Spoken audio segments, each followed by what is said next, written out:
So, müsste mich dann gleich hören. Hallo, herzlich willkommen zum letzten Tag.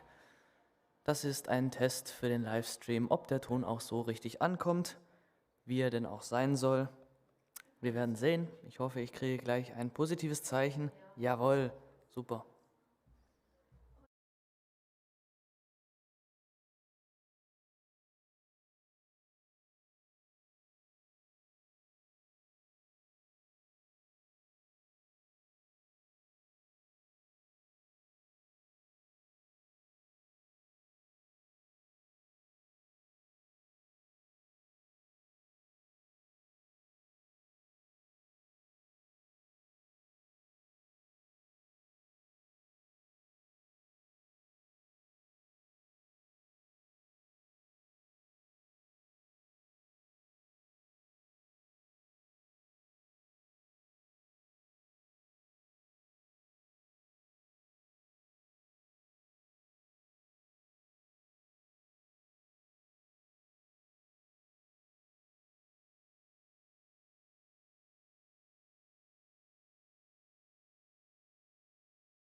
So,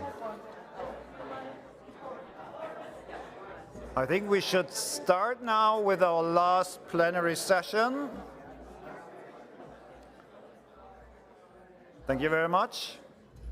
Welcome to our last plenary session here, which is on gender and macroeconomic policy, pathways to equitable growth. We have three very distinguished speakers here. I will briefly interview these three in a minute. We also decided to switch the order a bit.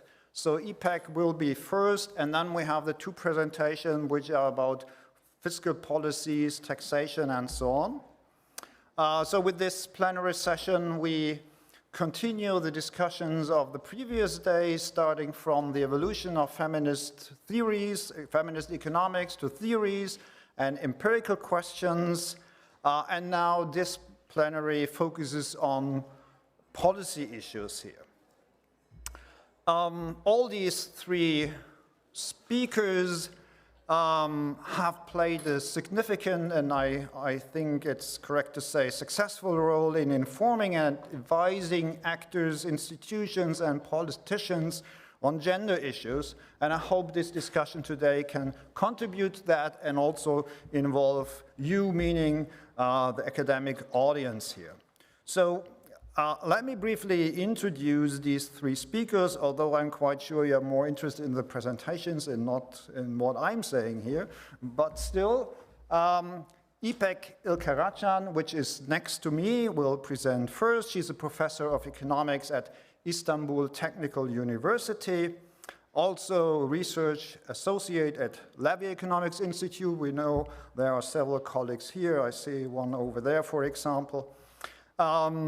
She's also at the advisory board of the International Women's Rights Action Watch Asia Pacific, so a UN organization, if I'm not mistaken? Civil society, okay. Also involved in the Feminist Economics Journal as an associate editor, and she was president of IAFE, the International Association for Feminist Economics. From 2002 to 2003.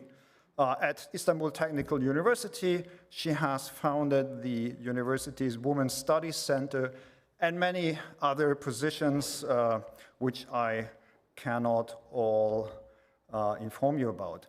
She is an expert in the fields of care economy, gender inclusive growth, and gender-related policy analysis. And she also coined the term the purple economy, has written about that. Purple economy means a gender egalitarian economic system that stresses the importance of social care infrastructure and also regulation of the labor market. And so her presentation will also focus on the care economy, or to be more precise, on engendering growth, investing in care, creating employment, and sustaining democracy.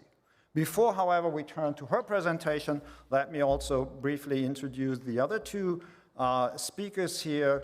Caren Brown, which is next here, a senior fellow in the Center for Sustainable Development at the Brookings Institution, and she served from 2014 to 2021 as the Global Director for Gender at the World Bank Group, also as a senior technical advisor in the Macroeconomics, Trade and Investment Global Practice until 2022. She held several positions prior to that, for example, economist in residence and co-director of the program on gender analysis in economics at American University, Washington, and several agencies such as the US Agency for International Development, also the Levy Economics Institute, and the International Center for Research on Women.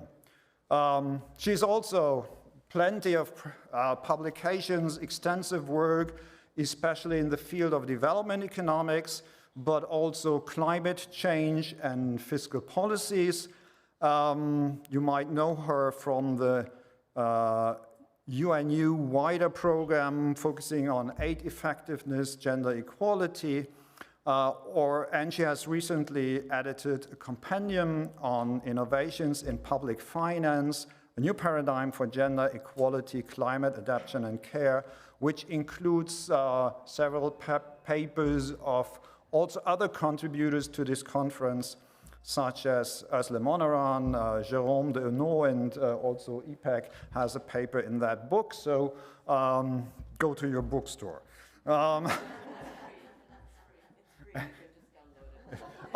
Even better, even better. But maybe you would like to support the bookstores. So she will present feminist contributions to public finance and fiscal policy literature, and will go second here after İpek. So, and yeah, obviously, last but not least, we have Margit Schratzenstaller from Austria. She's a senior economist at the WIFO, which is the Austrian Institute of Economic Research. She was also there a deputy director of that WIFO for several years, 2 times for several years. She's a long-standing member of the Austrian Fiscal Council, advisory board of for the government, member of the board of the Austrian Society for European Politics, and also a member of the scientific advisory board of the Vienna Climate Council. So you can see also climate change and so on. She's also involved in that and an expert in that. She has been awarded several prizes, such as the Women's Prize of the City of Vienna in 2009, and known to this audience, the Kurt Rothschild Prize in 2018, or just recently, last year, the Käthe Leichter State Prize. We also have a common history, we both, because she was also an editor of the journal I'm involved with, EG, and we were also part of a student group many, many years ago. So her expertise is in European tax and budget policy, EU budget, greening of public finances, wealth taxation, family policy, and gender budgeting, and she's currently working on carbon taxes and wealth-based taxation. So it doesn't come as a surprise. She will speak about the connection between public finances, gender, and growth.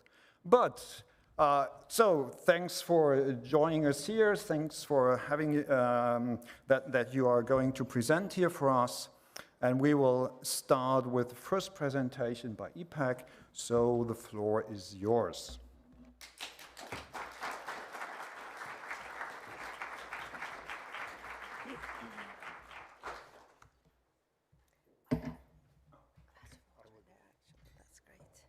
Okay, well, good afternoon, everyone, and congratulations, and thank you for persisting through the closing plenary and being here after 2 long days of intensive discussions and sessions and presentations.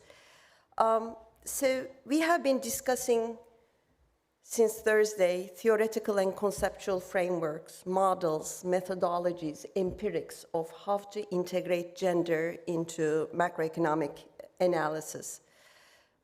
What I will try to do in my talk today is situate within that broader context and address how we can engender now, as the topic of this session is on policy, moving on from theory, models, and empirics and methodologies, how we can engender macroeconomic policy and the crucial role that access to care and also access to decent jobs have to play in this context. Employment creation, decent employment creation has to play in this context. The motivation for engendering macroeconomics, we've based it on 2 broad premises, that macroeconomic structures, changes, and policies determine gendered outcomes. In return, gendered economic structures, changes, and policies have an impact on macroeconomic outcomes. This mutual relationship is deeply mediated through the gender division of care work, as we've been discussing during the past 2 days. Hence, one of the important contributions of a gender-aware approach to macro-analysis is to identify time as an economic resource, and expanding distributional concerns to go beyond income to also include time distribution. Over time, feminist macroeconomics has evolved from focusing on unpaid care as a constraint on women's time and labor force participation to framing it as a foundation for human well-being and as an essential objective of macroeconomic policy in and of itself. This has led to a new focus of feminist macroeconomics on how care deficits and policies also influence macroeconomic outcomes or are influenced by macroeconomic policies. Thus, fiscal policy and public investment in what emerging feminist literature has been calling, led by Valeria Ecuvel here, has been calling transformative care systems, emerge as a central tenet of the feminist macroeconomic policy agenda. In my talk, I will first discuss this key policy pillar, focusing on evidence from applied policy simulations that I and several colleagues who are participants at this conference, and some of them have to leave, but some of them are still in this room. The applied simulation work on investing in care will be a focus of this presentation. Then I will turn to what I call the synergies or complementarities between feminist macroeconomics and other policy agendas, namely heterodox macroeconomics, economics of full employment and equitable growth, ecological economics, implications for the future of work under AI and digitalization, and finally the political implications for democratic erosion and resilience, a topic that İzaskun Zuazu picked up at the end of her presentation yesterday. So I will try to elaborate on that a bit further, building on what İzaskun has already said. And I will close by revisiting the question, what defines a feminist macroeconomic policy agenda? So let me first begin by clarifying what this emerging feminist terminology is, transformative care systems. So I would like to first set that as the basis for our discussions, because too often policy debates frame the question of investing in care or care services very narrowly. For example, expanding childcare for mothers in employment or addressing elder care in aging societies, which I sometimes call the World Bank approach, also making the whole framing conditional on women's employment status or labor force participation. But the feminist framing now adopts a comprehensive systems approach.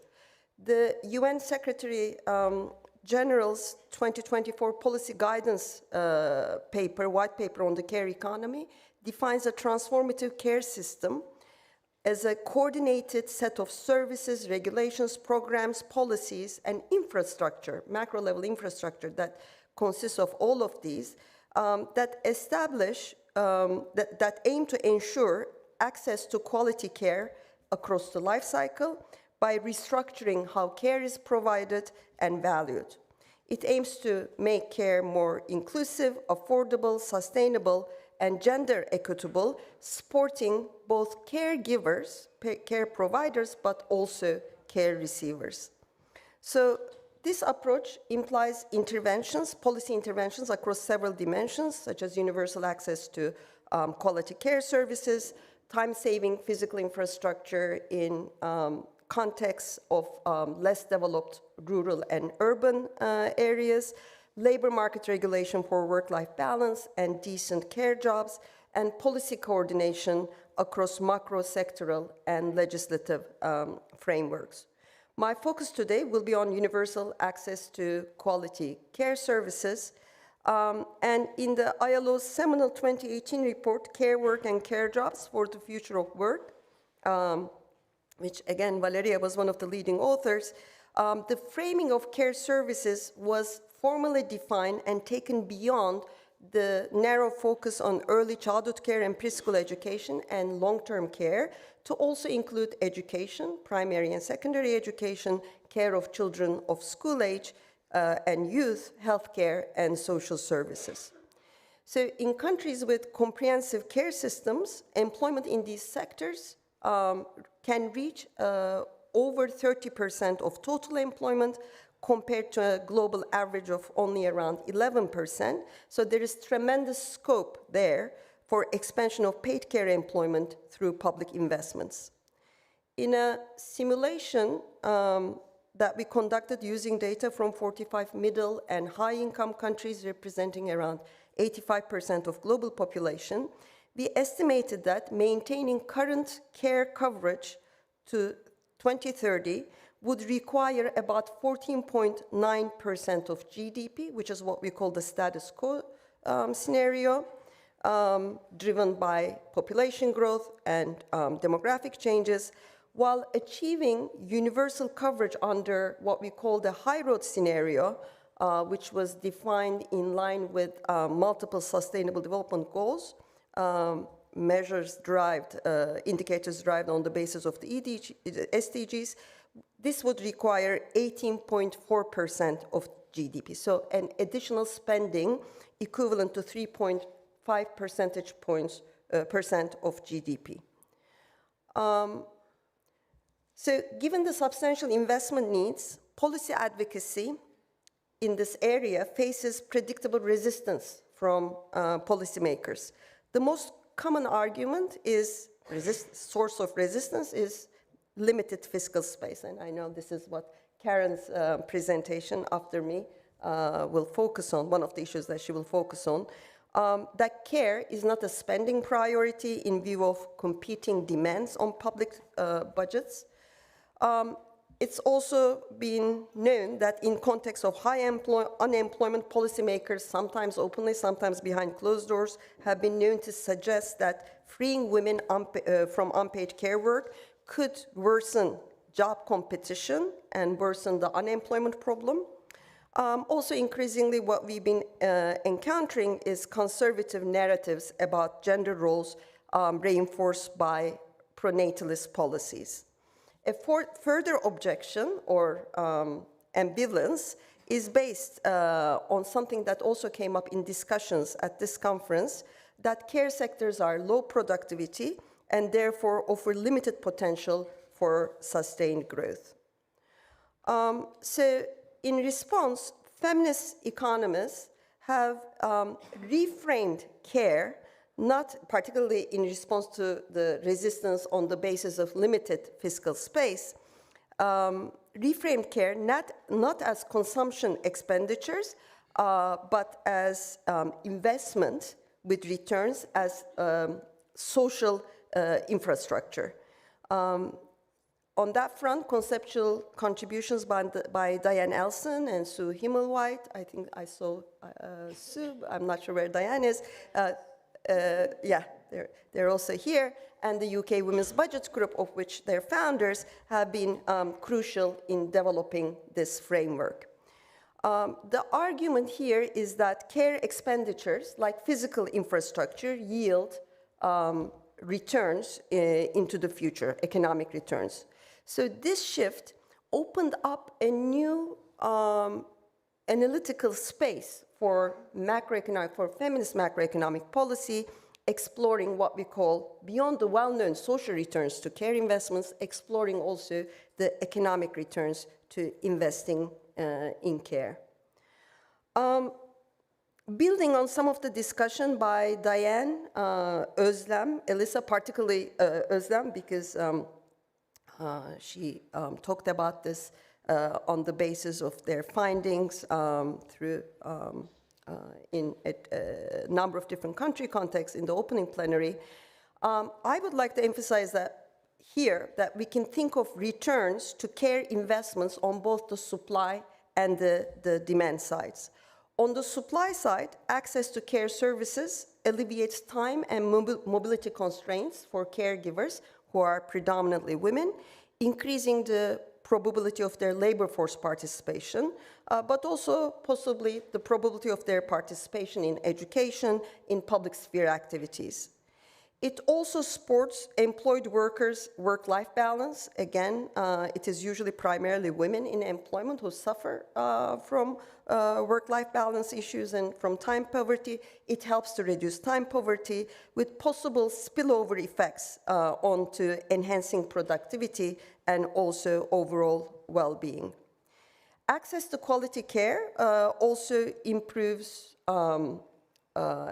human capabilities, particularly early childhood care and preschool education for small children. Education services, healthcare are crucial inputs for enhancing human capabilities, again promoting productivity and supply side growth. The demand side, on the left-hand side, is often overlooked, well, until relatively recently has been overlooked, is an equally crucial mechanism for economic returns, and I will use that as for talking about the synergies between heterodox macroeconomic policy agenda and the feminist macroeconomic policy agenda. The outcomes on the demand side require a relatively shorter time horizon. It's through jobs generation. And that shorter time horizon, because as soon as the investments are made, jobs are created within a short time span, which then leads to decreasing unemployment, improving earnings, and decreasing income poverty. And this short time span does make a difference in terms of advocacy efforts in fiscal policy, which, as we know, operates within a short time frame of annual budgets, public budgets, and also elected political governments who want results to accrue within the election cycle. By contrast, the supply side outcomes on human capabilities and productivity effects, which are absolutely crucial, yet play themselves out over a longer time horizon. So on the demand side, the emphasis is the potential of care sectors for being a strong source of employment creation. This derives from their high employment multipliers, care work, especially direct care work, the person-to-person provisioning of care services is a labor-intensive work process and resistant to a large extent to automation. Public investment in care, therefore, creates a large numbers of jobs, both directly and indirectly, stimulating earnings, reducing poverty, and contributing to demand-led growth. And I should add that given that care sectors employ predominantly women, such demand-side effects also narrow gender gaps in employment and income through demand-side mechanisms, further reinforcing gender equality outcomes on the supply side. So policy simulations looking the first two sets, so here you see that, and this is definitely not an exhaustive list. They are a list of examples. I've sort of sorted them out by their modeling approach to the policy simulation. So the earliest models developed by the Levy Economics Institute combine input-output modeling to capture direct and indirect employment creation at the aggregate level. Also use microsimulation models, and the masters are here in this room, Tam Masterson and Ajit Zacharias, that estimate how new jobs distribute by demographic and labor market characteristics of the observed population in a given country data set. The microsimulation also enables estimation of likely earnings of newly employed workers as a result of these care investments, what they would receive in wages, assess the impacts on income poverty, and if time use data is available and can be matched with household income data, it also becomes possible to assess the impact on time poverty. The macro input-output simulations have been used more widely for their flexibility, relative ease of application, and less limited data requirements. They estimate aggregate employment effects and gender composition of employment under different spending scenarios. Finally, what Özlem Onaran and Cem Oyvat call post-Keynesian structuralist feminists. There's Kaletsky somewhere in there also, macro models, go further by capturing both demand and supply side feedback loops. For example, as Özlem mentioned in her talk in the opening plenary, they show, for example, how redistribution of income to women through care investments on the demand side is mediated through gendered spending multipliers to enhance human capabilities development and overall productivity, creating a supply side outcome. These simulation studies have informed policy advocacy across the globe, taken up by trade unions, ILO, UNDP, UN Women, even ministries of finance in some countries, such as Morocco, to make the application of similar, given this interest, in order to make the application of similar methodologies accessible in diverse country contexts, Jérôme Dehaenau, and unfortunately he had to leave, he couldn't stay for the plenary, and also I developed policy tools. I developed one for UN Women and ILO called Public Investments in Care Policy Tool, which Valeria was also involved in at the time in 2021, and Jérôme developed the ILO Care Policy Simulator in 2023. These tools are now being used by national stakeholders to assess care deficits in a number of sectors, subsectors of care services, the required level of public expenditures to eliminate those care deficits, and estimate potential economic returns on the demand side with a particular focus on job creation. Yes, so these are the tools. So the application of this framework across diverse countries and methodologies end up in some findings that converge strongly. Investing in care sectors is a powerful generator of new jobs, given both direct and indirect, given their high employment multipliers. Using Turkish data, for instance, we find that every unit of public expenditure on early childhood care and education sector creates about 2.5 to 3 times more jobs than equivalent spending by the government on construction and physical infrastructure projects. These new jobs translate into higher labor earnings, given that with more jobs, stronger poverty reduction, and improved income distribution compared with traditional infrastructure spending. Crucially, while both women and men benefit, women benefit more in the Turkish case. How am I doing with time? Oops, okay.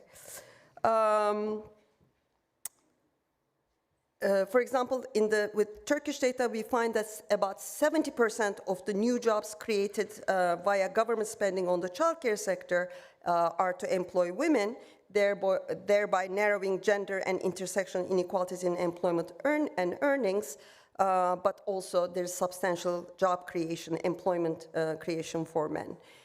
These jobs also alleviate time poverty by redistributing unpaid care responsibilities, allowing more women to also enter into the labor force or remain attached to the labor market.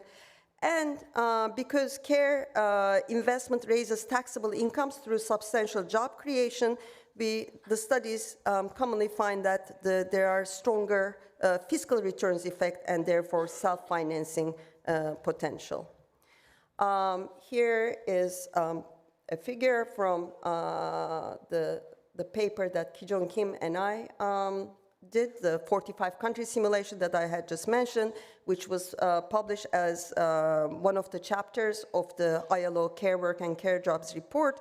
And this figure basically demonstrates that going from the 2015 baseline, even if the care services sector is to be kept at the same level of coverage with the same level of quality, it is still going to need to employ 152 million new workers, into 2030. And if instead that additional 3.5% of GDP expenditures is undertaken, there is potential to create for another 117 million new jobs. And in this case, we found the gender composition, the share of jobs going to women overall, including direct and indirect, across education, healthcare, long-term care, to be around 55%. So moving on to my next point on the intersections of the policy agendas, the feminist macroeconomics of investing in care, which basically promotes this policy for gender equitable growth, and the heterodox macroeconomics policy agenda with a focus on full employment and equitable growth have an intersection here, have a built-in synergy.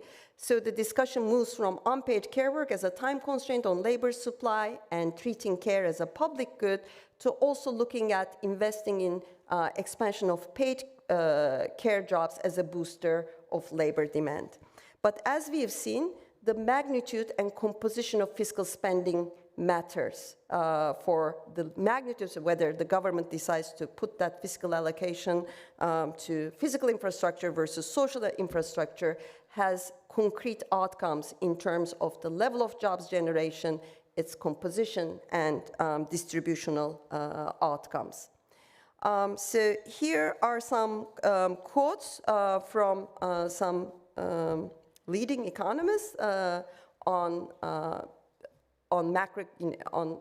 fiscal policy for macroeconomics for full employment. Stiglitz here reminds us that markets alone cannot create full employment on their own, especially amid global demand weakness.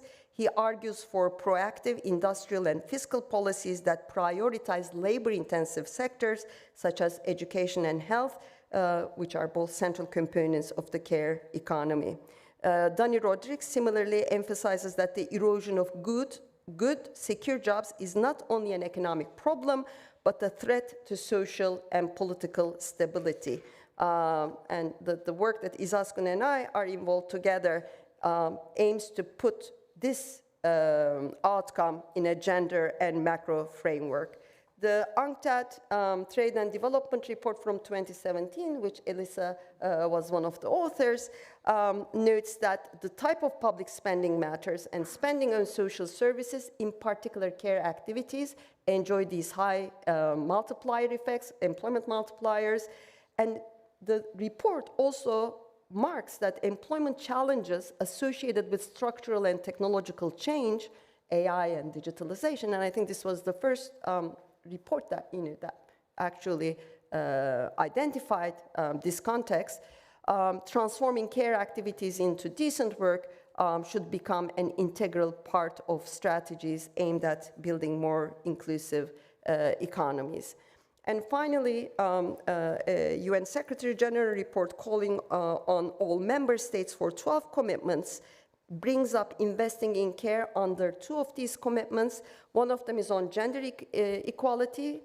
It calls on member states to invest in care sectors to facilitate women's economic inclusion. And also, it comes up under the under SDG 8, promoting growth through decent jobs, investment in sectors with the greatest potential for creating more and better jobs, such as the green, care, and digital economies. So that brings me to another synergy between the feminist macroeconomic policy agenda and the green economy agenda. I think Özlem did mention it in her plenary intervention that purple jobs are also green jobs, because what we are talking about, to a large extent, because what we are talking about is local service jobs with low emissions and low waste, which therefore promote green transition. The call for a shorter working week, and I put in parentheses market working week, because we know the unpaid working week within the household goes on, So the call for a shorter market working week is an overlapping demand between the green and the purple economy policy agendas. And on the purple economy side, it also allows equitable, beyond low emissions, it allows for more equitable distribution of unpaid care work between women and men within the household. Both policy agendas present a response to crisis. The green policy agenda is in response to the ecological crisis. The purple policy agenda is in response to the crisis of care, which feminist scholars have defined in different ways. And they both simultaneously propose a response to the economic crisis and joblessness under the motto of green and purple jobs for the future of work. And both policy agendas call for a beyond GDP framework, which is becoming increasingly important, and I think has gone a long way to become more operational in terms of macro indicators, calling for a caring and sustainable growth, including the possibility of degrowth as a component of macroeconomic policy agenda. In the case of the feminist literature, the various articulations of this has been caring economy, care society, purple economy, and caring democracy. Torsten reminds me that I have only 1 minute left. So yes, so this part maybe can come up because I have 2 more slides on this. I'm thinking that maybe it can come up in the Q&A. And this is about the gender and macro interactions and political implications, sort of taking the context, also speaking to the context that Dani Rodrik is talking about. So as Izaskun mentioned yesterday, what we observe is political gender gaps in most of the advanced economies transforming from what is called the traditional political gender gap, where women place traditionally to the right of men in political preferences, towards modern gender gaps, where women start placing themselves politically, ideologically more to the left of men. Italy and Turkey, which is where I'm based, show persistent traditional gender political gaps despite substantial economic transformation. And what we find in the data is that this is determined by a very large share of women who identify themselves as in the full-time homemaking occupation. And therefore, this is the electoral base that populist leaders basically address. And the electoral data shows that the probability in the Turkish context, for instance, also in the Italian context, of women full-time homemakers giving support to populist authoritarian leaders is significantly, statistically significantly higher after controlling for all kinds of other determining variables. And I interpret this as being in response to a conservative gender discourse by populist leaders celebrating women's roles as mothers and wives. So in fact, recognizing care work, unpaid care work, giving recognition and celebrating that, but telling women that they need to stay there in that, not even gender, in that role that is defined by their sex.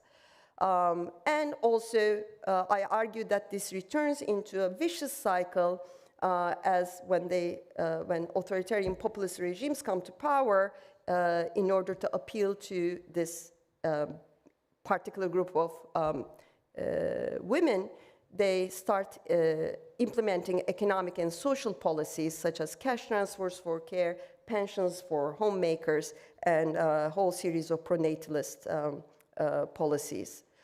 And the macroeconomic connections, basically, I built in the Turkish paper and also in the paper with Izaskun, appealing to a feminist theoretical framework, which we call the parallel systems approach, patriarchy and capitalism as parallel systems, where capitalist growth it's a historical materialist theory where capitalist growth erodes patriarchy, where and when there is a need for women's labor supply for their absorption into the labor market, and capitalism, on the contrary, accommodates patriarchy, where when there is no such need, when under conditions of jobless growth, slack labor demand, not good enough export performance, as in the case of the Turkish economy, for instance, or as in the case of natural resource economies.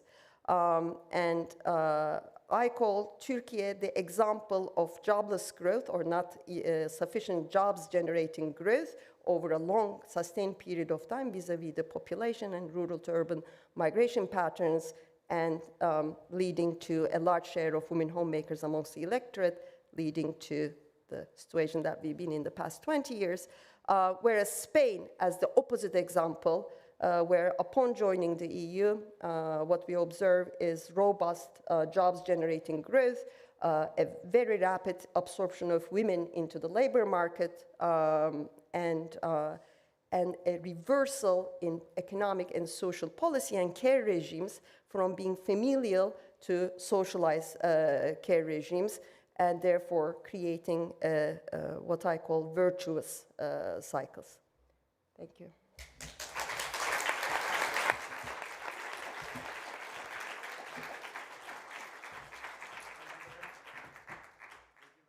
İpek, thank you very much.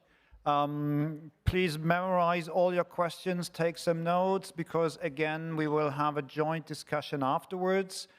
And so I immediately, okay. The green button is forward, the red one is backwards. This one is forward. Okay. Perfect. And this explosion sign is Backward. here. Great. I'm also very mindful that we are between you and dinner, and we're the last session before the end of the conference, so let me thank you as well for your willingness to stay with us. It's always a pleasure to follow İpek, and she's one of my dear collaborators that I'm working with, and says many things that means I don't have to say, so thank you very much, İpek. I feel like I'm a little bit of an imposter here, because while I started my career as an economist and intending to be in academia, I have a weird career where I've gone in and out of academia, policy circles, and civil society. So, and I've left theoretical economics behind a few years ago, but what's wonderful about being a feminist economist is that I can use it and bring it into the policy spaces that I work on. So I'm not just a thinker, I feel like I'm also a doer, and hopefully an influencer. So, and being on the inside of a policy institution, as Torsten said, like an institution like the World Bank, which was not where I was at in the early 2000s. I was outside demonstrating against the World Bank for against structural adjustment and other things, and to my great surprise, I accepted a job there 25 years later. In fact, I have an anecdote where I was asked, have you ever made a decision, this is in my job interview, where you put your reputation on the line, and I said, if you were to offer me this job and I were to take it, I would put my reputation on the line. So my reputation may be completely damaged. Anyway, I want to talk to you today about some of the work that I've been doing both inside and outside of the policy world. I thought it would be useful to start with a history of feminist economics contributions to public finance issues, to talk a little bit about some of the key insights that feminist economists and others, like the post-Keynesian economists, have contributed to the discussion of fiscal space and fiscal rules. I'll spend more time on fiscal policy, the two sides of fiscal policy, taxation and expenditure. I wanted to spend a little bit of time talking about the kinds of tools that we think are important to understanding the importance of the ways that gender norms and relationships are both influenced by taxation and expenditure and in turn impacted by taxation and expenditure. So the two-way relationship that İpek started with also applies to fiscal policy. And then I'll just mention a few ideas for research and policy uptake. In this presentation, I'm going to focus largely on low and low-middle income economies. While I started my career working on the US economy, for the last probably 20 years, I have worked particularly on countries in sub-Saharan Africa and in South Asia, and they're quite different than the European economies we've heard about in this country. I'm going to, macroeconomic policy, as we all know, is really broad. Parts of what I'm going to say, if I was giving this talk differently, I would also talk about issues of debt, because they're so important to fiscal space and fiscal rules. I would talk a little bit about the interaction between monetary policy and fiscal policy, but I'm not going to do any of that. I'm going to stay in my lane and focus on fiscal policy. And I have to say that I'm going to set this conversation, particularly some of the work I'll mention later on, in the context of the kinds of crises that are rising around the world. And one thing I am going to say right now, which I'll come back to later, is that many countries face fiscal pressures. And low-income countries in particular face a double whammy, because they are now seeing reductions in development assistance. They are facing the tariffs that the US government and others is imposing upon them.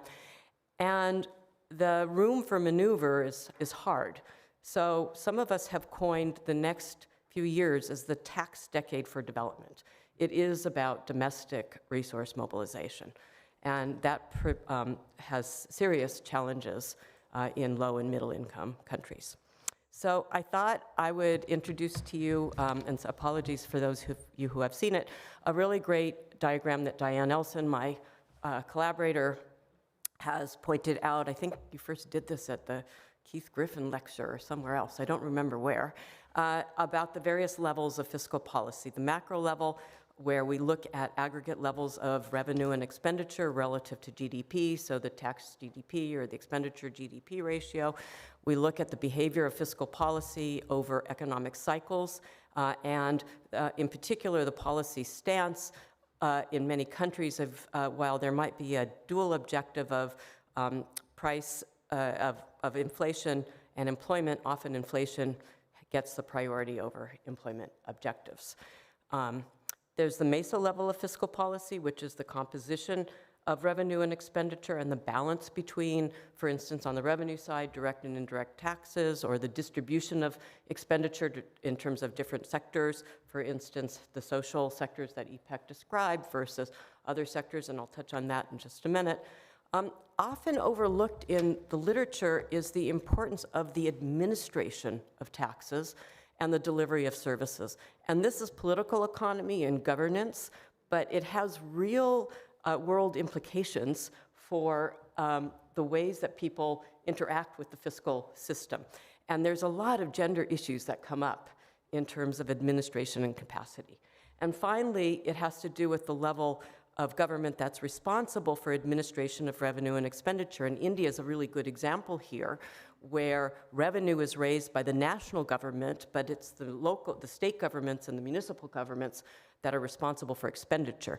And usually subnational levels of government have very few instruments, revenue instruments at their disposal. They have property taxes or land taxes, but they're usually not the ones deciding on a value-added tax, for instance. Sometimes states can sometimes control sales taxes, but that's increasingly rare. And then there's the micro level of fiscal policy, which is the impact of revenue and expenditure on different social groups. And there's different ways to think about distribution. We think about it in terms of income quintiles or deciles, or some other welfare distribution like expenditure quintiles. But we have so much other things. Men and women are stratified by their race, their geography, other things. So figuring out the appropriate disaggregation, I think, is really important. And we look at the burden and incidence of taxation. I'll talk a lot about that because that's where some of my work is focused. And finally, we have the distribution of income transfers and benefits.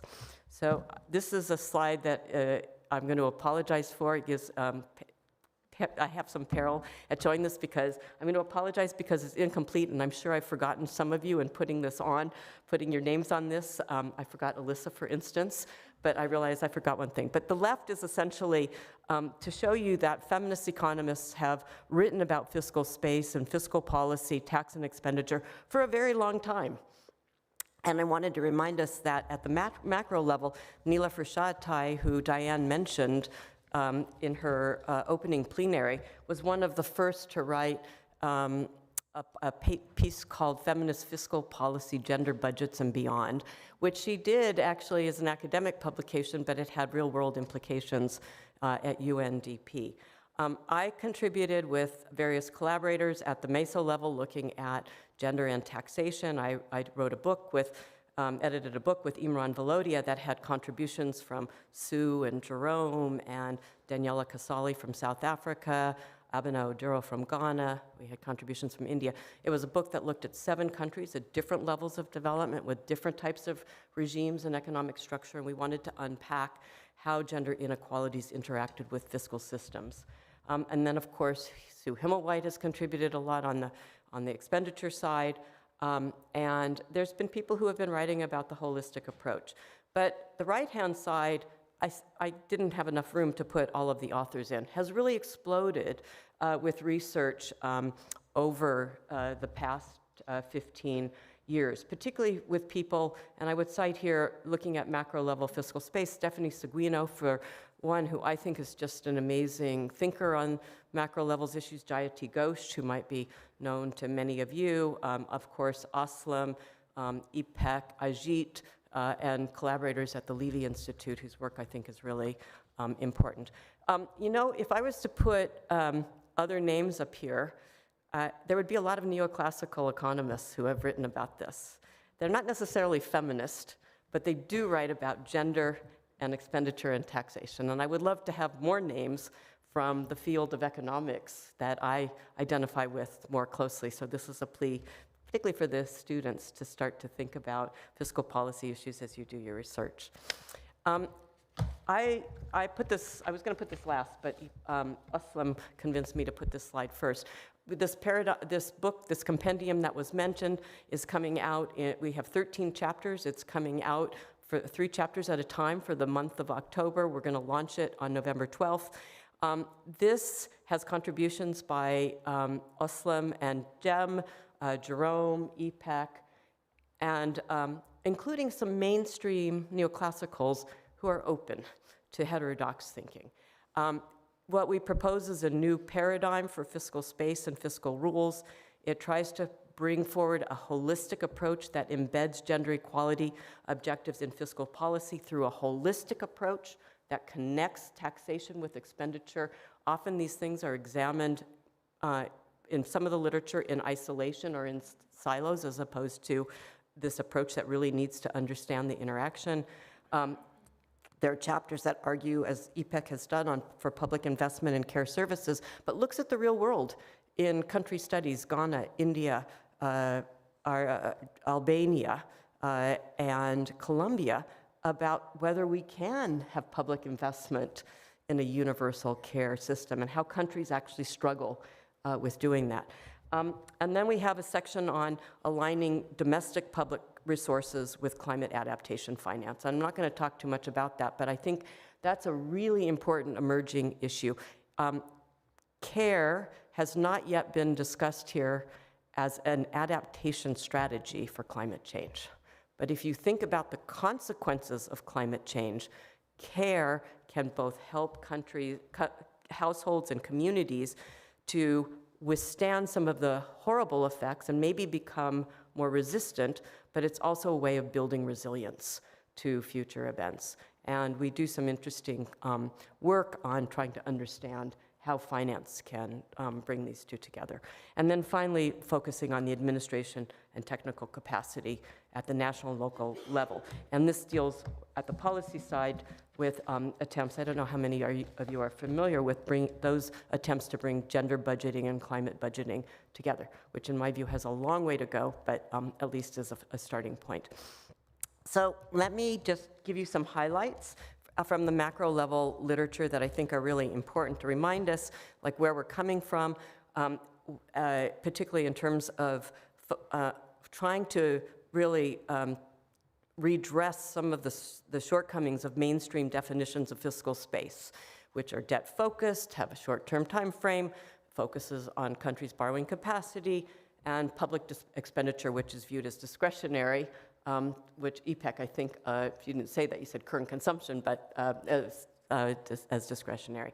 Whereas I think the feminist and the political economy approaches, and also some of the development approach, goes beyond financial sustainability to include social and ecological sustainability, a much longer time frame, which, as İpek pointed out, there is a mismatch between the short-term financial side and the longer-term returns, looks at deficit financing.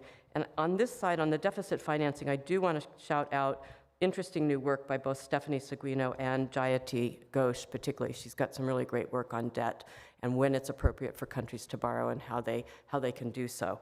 And looking at issues of debt service right now at the expense of public investment, which is important. And I'm sure everybody here has heard the Oxfam and Action Aid talking points about more money in low-income countries, in many the most highly indebted countries in sub-Saharan Africa, going to debt service then is much larger than their education and their health budgets. So we really need a whole new rules of the game for debt reduction, debt cancellation, and controlling the financiers.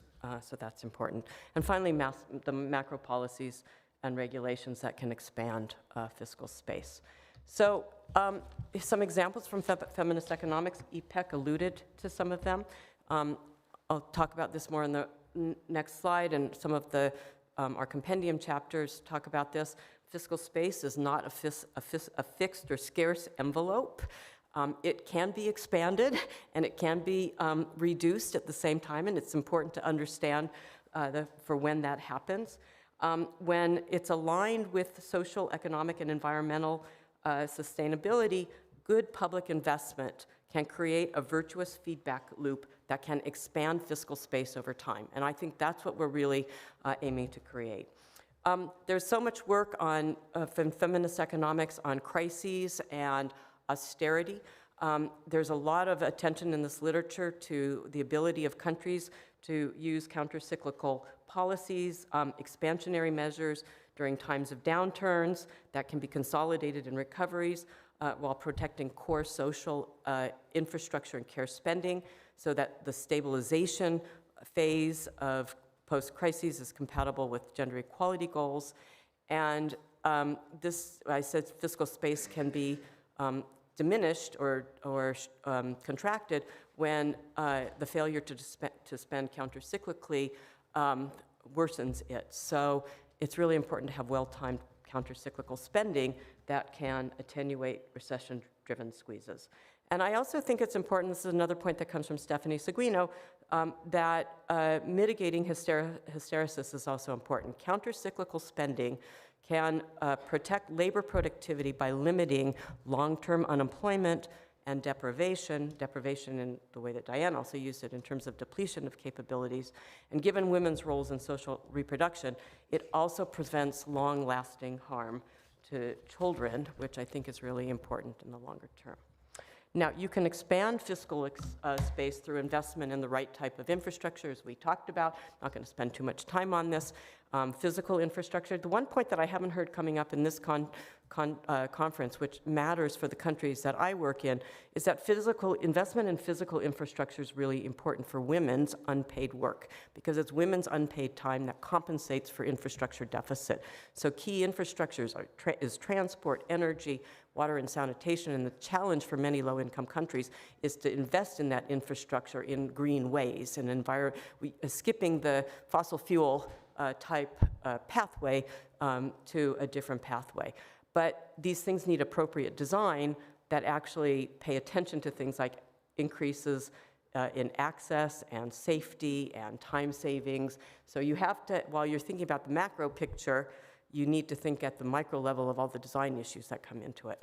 And then, of course, social infrastructure, which I'm not going to talk about, except to say that it's important, I fully agree with İpek, to treat public investment in social infrastructure as investment in productive capital, because investment in social infrastructure raises the productive capacity of an economy. So I agree that we need to think through how, and it's a big challenge, we can think about how we do this, how we address this mismatch so that we can get the investment in social infrastructure, and how we can change a paradigm that this is productive. The returns are not tomorrow, but the returns are over some time frame. And finally, we can recognize we need to have a paradigm that recognizes the spillovers.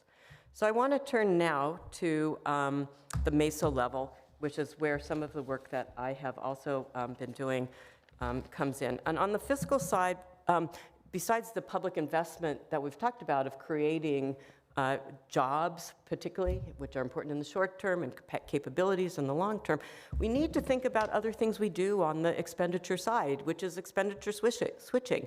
This is a political challenge. We need to redirect spending from low return, leakage-prone subsidies, and there's a lot of them in the countries that I work with, to people like large landowners or to the mineral extraction sector, towards higher multiplier physical and social infrastructure, because that would raise productivity, create decent jobs, and so forth. And we need to start, this is the alignment with the green economy, we need to start by phasing out fossil fuel extractive subsidies, which are large in many countries, and large landowner subsidies. And I think what's important about some of these sectors like minerals, these are import-intensive subsidies that actually leak out of the particular country, whereas in extractives and agribusiness, you have a leakage effect here, but if you could redirect expenditure to something that's much more tied to the domestic economy, you could expand fiscal space. So let's focus now on, so that was the expenditure side, and let's focus now on the tax side. There's been a long literature on gender and tax that I've been involved in since 2003, I guess. And most of it, I'm going to say this as a self-criticism, has been a limiting literature. And it's because there was no work basically on gender and tax when I started this. But we didn't know where to start. So we started by focusing on distribution, the distributional effects. And we had to start there, particularly with developing countries, because of data limitations, the lack of really good intra-household information from household surveys, the difficulty of acquiring administrative information on taxes, tax filers, taxpayers, or on beneficiaries of public programs. So we focused mostly on distributional effects, and we used a framework that turns out is highly unsatisfactory, which became known as the gender bias framework. And there were two types of biases: explicit biases, which are most commonly found in personal income tax systems. These are biases that are built into laws and regulations. The idea that married women may not be treated as a taxpayer in the same way as a married man. South Africa is a really good example of a country that had very explicit gender biases. Morocco, I don't know if anybody's here from Morocco, is an example where there's explicit biases today in the tax code because only married men are allowed deductions for a dependent spouse and up to 7 children. But married women, even if they're the sole earner in a household, cannot do that unless they go to a court of law and they can prove that they're the sole earner. So this changes the incidence of those taxes, with the incidence being higher for married women than for married men. So these kinds of explicit biases, these are antiquated, but we need to get rid of them, but they're still there. And then there were implicit biases, which are harder to detect, but those of you who know systems that are based on joint taxation, where you pool your income, and often in systems of joint taxation, you have primary income that has a certain set of rates, and secondary income usually has higher marginal rates, and those higher marginal rates are usually a labor force disincentive because it's women who own who earn that secondary income. So there's been quite a lot of work on this implicit bias, and there's still examples today of Germany and the United States. It's known as the marriage penalty tax.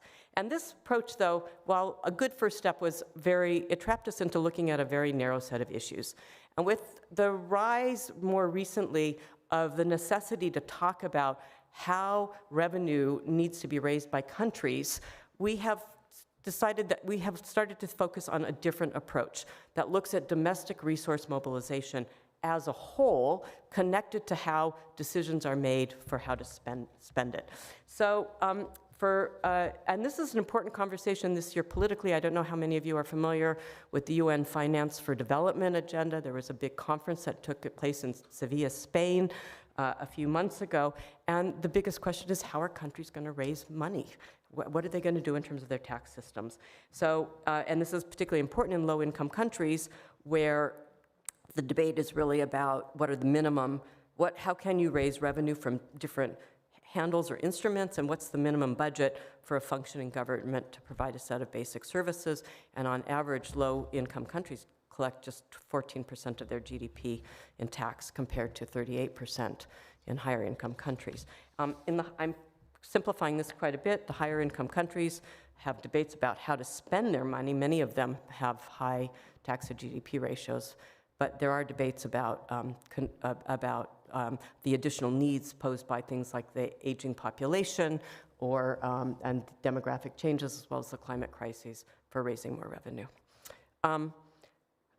I wanted to just point out here that I think feminist economists are very much aligned with others, like Joe Stiglitz, who you cited, and our friends at the Paris School of Economics, for proposing a feminist, a progressive tax policy agenda. And we know these things technically are important. Progressive income tax systems have higher benefits for women because women are, because of the redistribution properties that they have. And women are generally, in many countries, poorer than men.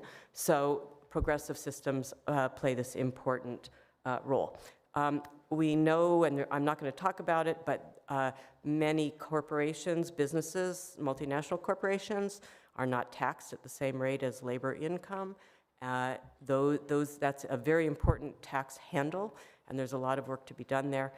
Many low-income countries have very small personal income tax systems or corporate income tax as a share of total taxes. They rely more on consumption taxes, and there's big debates in the literature about how regressive VAT systems are.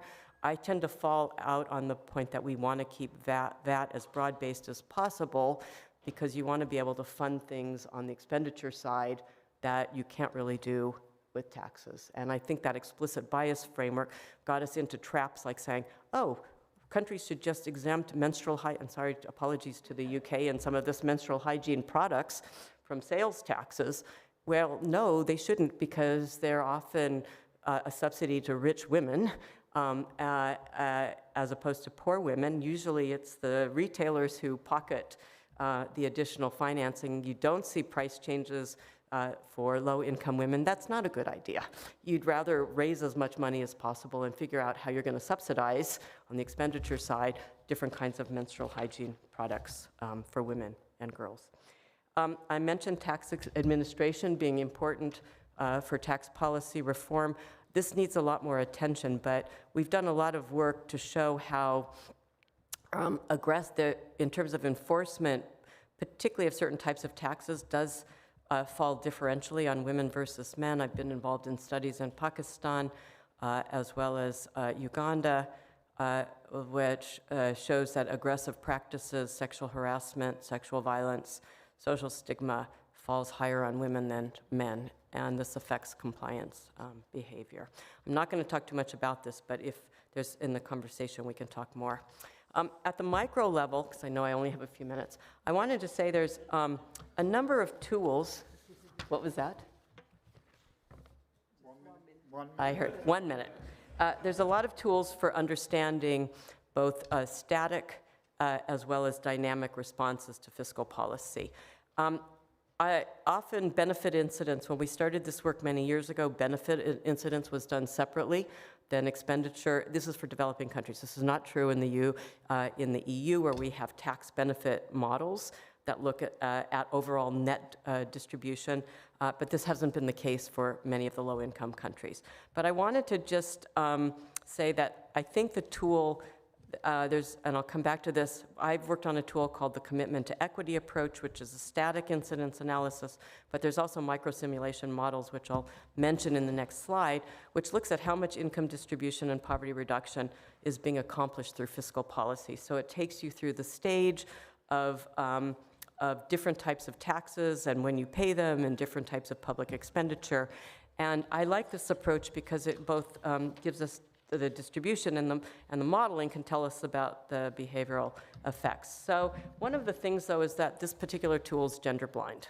So one of the things that I did is I worked with colleagues at Tulane University, Nora Lustig's group, to try to think about what would be a framework by which we can engender incidence analysis. And I'll show you an example of this in the next slide. Obviously, we think about sex disaggregating our variables, male and female income, male and female employment, et cetera.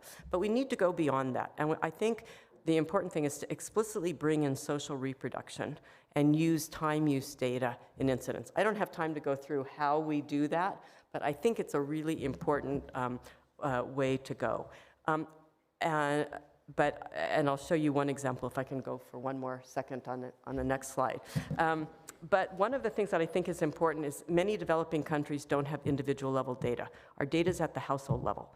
So how do you engenderize a household? I love what Ajit said yesterday and others who've been thinking about going beyond the representative agent. There's many ways to go beyond that we can think about households that have different typologies, that are gender type households, based on their earning status, their demographic characteristics. We can think about care in a fiscal incidence way by bringing in the household composition of children under 3 or adults over the age of 80, so you have a sense of what a care need of a household might be, and then what their claims are on the benefits side, or what they're paying, or what they're paying in terms of their taxes and so forth. So that's pretty interesting. But the most important thing that people forget is you need these household typologies that are nested within a pre-fisc and post-fisc welfare distribution, because you need the larger distributional issues as well as the horizontal analysis of different typologies. Behavioral modeling is really important now. You guys in Europe have a tax benefit module. It's Euromod, that is a tax benefit model for more than 20 EU countries, and UNU wider now has something called Tax Southmod and TaxMod. So we have a large number of these kinds of micro-simulation models. The issue for us for things like TaxMod and Southmod is missing data. Sex disaggregated data is just a perennial problem in many low-income and middle-income countries. So that's really important. I'm going to skip how you would bring gender into that and go to my last slide. We need better quality data, which is my fourth point there, that is joined up with analysis. But I want to just take 2 more seconds to talk about, not in detail, some of where I think we need to go. İpek ended with this. We need to think about the politics of gender equality in the context of a fiscal system and what the fiscal stance then represents. And there's not enough analysis of that. So when we think about how the current backlash to gender equality that's occurring around the world might be affecting the expenditure side of the budget, or might be a constraint on different types of reforms on the revenue side towards a more progressive system. We need the alignment between development, public resources, and climate finance. We need more country case studies of actual fiscal systems from low and middle income countries. And finally, the last point that I want to end on, which you heard from İpek and from me and from many of us in the room, we don't do research just to do research. We do research to influence policy and to try to make changes in the institutions that we're in and in the governments and the countries where we live and work. And so one of the things that I think is super important is figuring out the uptake of our research to improve tax equity, expenditure equity, and gender equality. So thank you. Thank you very much, Caren.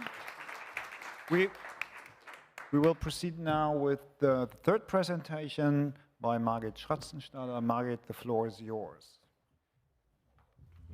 Yeah, thank you very much. I must admit it causes some stress to me to speak after such two such inspiring presentations and before the conference dinner, but well, we'll see.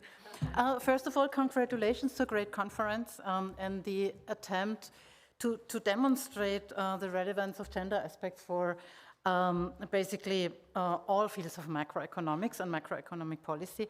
And I think that in this regard, in many others probably too, the conference is really a big success. So thank you for organizing that, and many thanks also for inviting me to speak in this plenary session. It's a great honor for me to be here. My presentation will focus on public finances, which, as you all know, is a very broad field. So therefore, in the next 25 minutes or so, I will talk about three selected areas within public finances that are relevant for equitable growth in general and also from a gender perspective. I will start with some, very briefly, background, and will then address three selected issues. The first one is taxes and gender, and I think this fits quite well without too many overlaps with what Caren was presenting right now. The second issue I will address is the greening of public finances and gender. The third one, very briefly, but I think it's important because it's such a hot topic at the moment, is fiscal consolidation and gender. And I will close with the identification, very briefly, of several research gaps. And I think that's also a nice addition to that what Caren already presented. Let me start with some background. Very briefly, we see persistent, and my focus is not on low and middle income countries, but it's more on European countries. We see persistent socioeconomic gender gaps that are more or less pronounced across countries, but they can be observed almost everywhere, and I think they are relevant for my three selected issues. At first, we have a very still pronounced horizontal and vertical labor market segregations. We have gender gaps in incomes with regard to wages, capital incomes, and pensions. We have gender gaps in consumption behavior, preferences, needs, not only but also due to the gender division of labor and responsibilities. We have gender gaps in poverty risks, in wealth, in inheritances, in unpaid work. We have gendered mobility patterns, and health and long-term care are characterized by gender gaps regarding women and men as caregivers, as well as receivers of care and health services. I also want to remind you that public sectors are rather large in the European Union, different from lower and middle income countries. If we measure them with the relevant government ratios, on average across the EU, I brought you the latest data from the Commission's economic forecast. Total revenue and percent of GDP reaches on average almost 45% of GDP. Tax ratios range between 35 and 40% of GDP. Expenditure ratios lie between 45 and 50% of GDP. And this, of course, implies that government finances can act as a very powerful lever to support or to impede gender equality. In particular, and of course, equitable growth in general. What has also become, unfortunately, rather relevant again in recent years is that debt and deficit ratios have been on the rise on average across the EU, and in many countries don't comply with the EU fiscal rules, obviously, which implies the need for fiscal consolidation in a lot of EU member countries after the multiple crises that we experienced in the last few years. So let me now have a closer look at my first selected area, namely taxes and gender. There are multiple relevant gender effects of taxes. The traditional dimensions that have been addressed more or less extensively in the literature include incentive effects regarding work incentives with regard to the participation decision and the decision about the number of working hours.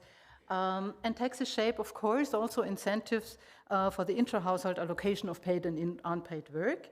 In addition, there are gender-differentiated distributional effects due to the gender income gaps I already due to the gender wealth and inheritance gaps and due to the gender differences in consumption behavior. Taxes shape work incentives and influence the intra-household allocation of paid and unpaid work, as we know from a large body of empirical evidence. We know that average labor tax rates impact the participation decision. Marginal labor tax rates have an influence on the decision on working hours. The system of household taxation and income taxation influences the allocation of paid and unpaid work between spouses. A splitting system, which is still applied in Germany, influences or bears incentives for a male breadwinner model. Relevant are also the tax consequences of an unequal intra-household allocation of paid and unpaid work. Tax privileges for overtime, for example, or non-contributory co-insurance in health insurance. All these are incentives that more or less support also a male breadwinner model. On the other hand, tax deductions for childcare expenditures can support labor market participation. For the second parent, obviously, mostly these are the mothers, as they decrease the opportunity cost of entering paid employment. And finally, consumption taxes play a role. The higher they are, the higher the incentives for the production of the affected goods and services within the household instead of purchasing them on the market. Here you see, in a nutshell, more or less, some stylized gender-differentiated distributional effects of taxes. Caren addressed some of them already. We can expect an increase of gender inequality with the rise of regressive taxes and levies, particularly consumption taxes, but also social security contributions, and the dualization of income taxation. That means progressive taxation of labor income on the one hand, and a flat and rather moderate taxation of capital incomes on the other hand, that we observe practically in almost all EU countries. On the other hand, a decrease of gender inequality is brought about by progressive income taxation, and also, of course, obviously by taxes on wealth, inheritances, and capital income.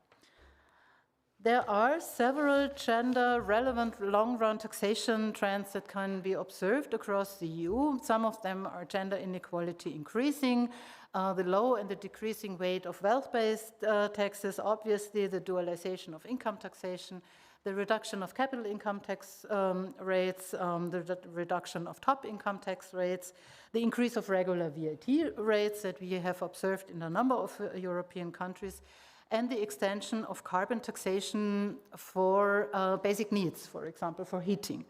Other long-run trends are gender inequality decreasing, the individualization of income taxation that has taken part in almost all EU countries in the last decades, the reduction of taxes on low labor incomes, the extension of some reduced VAT rates, where I would like to put a question mark behind that. I very much appreciated what you said about the tampon taxes that are very much praised in the EU. I'm not really sure about that, if they really merit that praise, I don't know.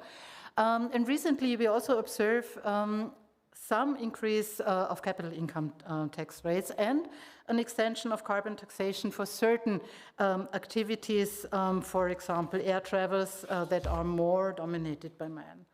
Let me finally sketch some selected elements of gender-sensitive tax systems, and I think this is not really contradicting what you said, Caren, before. To strengthen work incentives, we need individualized income tax systems. We should try to reduce taxes for lower labor incomes, which could support labor market participation, as well as the tax deductibility of childcare costs, whereby I think it's better to have tax credits instead of tax allowances due to their distributional impact. To reduce after-tax gender income and wealth gaps, individualized income tax systems should be individualized. Uniform progressive taxation of all income sources, regardless whether they are capital or labor incomes, should be implemented. Wealth-based taxation should be strengthened. And also I think it's important to assess and then, of course, also to reform tax exemptions that have a regressive distributional effect, and also such tax exemptions that benefit men more than women, for example, tax allowances in personal income tax or reduced VAT rates for certain goods and services. And I also think it's important to set corrective taxes right. That means to set them equal to the externalities they cause, for example, for tobacco and alcohol, because otherwise men who consume more tobacco and alcohol are kind of tax privileged compared to women. So my second issue, and don't be afraid of this graph, I won't address it in detail, but my second issue is the greening of public finances and gender. And what this graph tries to do is to illustrate all areas that are relevant when we talk about the greening of public finances. And obviously all these areas also include a gender dimension, which has received, at least in my perception, relatively little attention in the literature, yes. Instead of addressing all these areas, I will focus on relevant gender differentiated effects of environmental taxes, which have not been, at least again in my perception, been researched extensively yet. Incentive or rather disincentive effects of environmental taxes are directed at the reduction of greenhouse gas emissions, of noise pollution, air pollution, fine dust, use of resources, for example, soil, etc. And we can assume that there are gender differences in the elasticity of demand due to differing preferences, needs, environmental awareness, etc., for environmentally harmful activities, and therefore the effectiveness. And we don't have a lot of research there, but I think this would merit more research because I would assume that the effectiveness of environmental taxes may differ across men and women.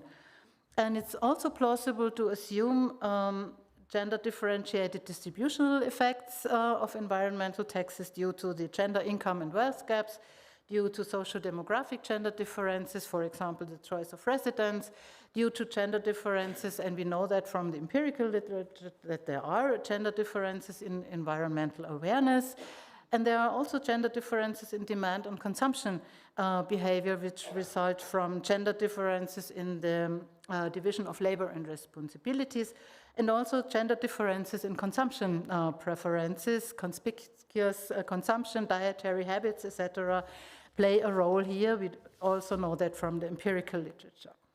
Let me address some aspects regarding potential gender differentiated effects of carbon taxes. We observe gendered consumption patterns for carbon intensive goods and services. Sometimes this is called the eco-gender gap in the literature. Men consume, for example, more carbon intensive transport services, foodstuff, etc. The opportunities for behavioral changes differ between men and women in terms of financial means to adapt, in terms of the time required and available to adapt, and also due to the division of labor. Regarding the employment in carbon-intensive sectors, men are overrepresented, and they could be affected overproportionately accordingly through tax-induced increase to a tax-induced increase of production costs and wage decreases. At the same time, men, or regarding the employment in green sectors, in many green sectors, men are overrepresented as well. So they might benefit overproportionately through the growth of green sectors that are induced by climate measures, for example, carbon taxes. Also, the use of carbon tax revenue is relevant from a gender perspective. There are several possible uses of carbon tax revenues. One is to use carbon tax revenues for compensation mechanisms, for example, for lump sum payments to households, or green subsidies for households to support climate-friendly behavior. Another option is to decrease other taxes or levies to to kind of pay back these carbon tax revenues to households or firms. And another option is to invest the carbon tax revenues in green projects, for example, a climate-friendly infrastructure. And of course, and very obviously, all these options have gendered and different, probably gendered effects. And finally, also, what is relevant is that the impact of negative environmental externalities or tax-induced positive environmental effects may differ between men and women. And I think all these aspects should be considered when we talk about, for example, extending the use of environmental taxes and of carbon taxes in general. Let me finally just briefly mention the most important elements or levers of a sustainability-oriented design of public finances. I think one important element is the extension of environmental taxes. Another important element is the dismantling of environmentally harmful subsidies. We should try to strengthen green subsidies and green investment. We should also strengthen, also from an environmental perspective, wealth-based taxes. And what would be also useful, or what could be also useful from a green perspective, is to dismantle tax barriers for a more equal division of paid and unpaid work between men and women, because this may support a more sustainable consumption patterns. And all these cornerstones of greening public finances, of course, have a very relevant gender dimension. And I at least miss more also empirical work on these gender dimensions. My third area, very, very briefly, but as I said before, I want to mention it because it's a very topical issue at the moment, is gender and fiscal consolidation. This graph, which I took from a paper from Perivier from 2018, I adopted it a bit, maybe some of you know it already. It illustrates that the various categories of austerity policy have severe gendered effects. Yeah? If we increase taxes, that affects incentives and also this degree of distribution through the tax system. If we cut public services, that may have sex segregation effect at the labor market, and it may also lead to less defamiliarization and decommodification. If we cut social protection, that may imply reduced social citizenships and also reduced social rights. And if we cut equality policies, that may impair the monitoring of gender equality and also women's rights. So overall, fiscal consolidation may lead to welfare state distortions and maybe also possibly to an uncontrolled destabilization of gender regimes. So I think it's of utmost importance to take into account gender aspects when designing fiscal consolidation measures. That this is not always taken into account. We see at the moment in many EU countries that are implementing fiscal consolidation measures, including the country where I'm residing, Austria at the moment. So gender aspects have not played a very important role in the public debate and also in the design of fiscal consolidation measures. And on the other hand, many of the fiscal consolidation measures that will be implemented now in Austria have a very well, let's say, probably heavy impact on gender equality. So very briefly, and this is my last slide, let me close by pointing out some research gap. I miss very heavily gender in the debate on how to tax high net wealth individuals. This debate is has become very prominent also on an international level, and I think it's important, and I think it's a good thing that this debate is so topical at the moment, but gender aspects are completely missing in this debate. Gender aspects are also completely missing in the emerging and very interesting also empirical literature that is exploring the behavioral responses and the distributional effects of wealth-based taxes. We have almost no empirical results regarding gender differentiated incidents of corporate taxation. I mentioned that before. I miss gender in environmental and carbon taxation and environmental and climate policies. In general, I dearly miss gender in environmentally harmful and green subsidies. These are so important issues. There's no gender at all. Yeah? Nobody cares about gender in all these important debates. And also rigorous ex post analysis of fiscal consolidation measures that have been implemented in the past and from which we could learn a lot, I think, from a gender perspective are missing. So thank you very much. I hope I didn't take too much time. And Excellent. Many thanks. look forward to the discussion. Many thanks, Margit. So we now have time for questions and answers. So please raise your hand. Any questions you have for the three speakers? We again pool questions.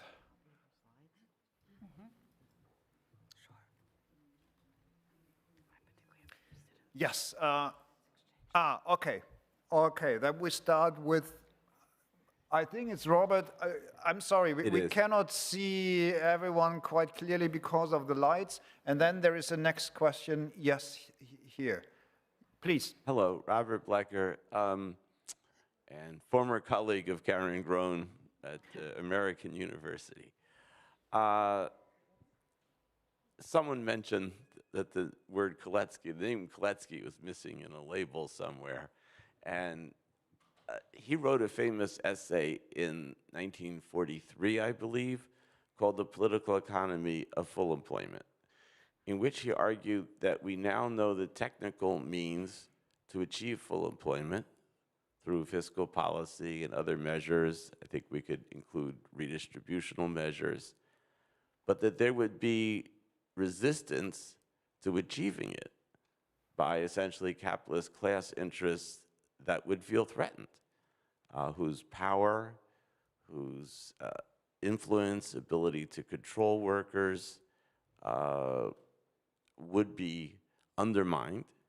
And even if you show them the estimates, look, growth is, wage-led, they would still feel threatened.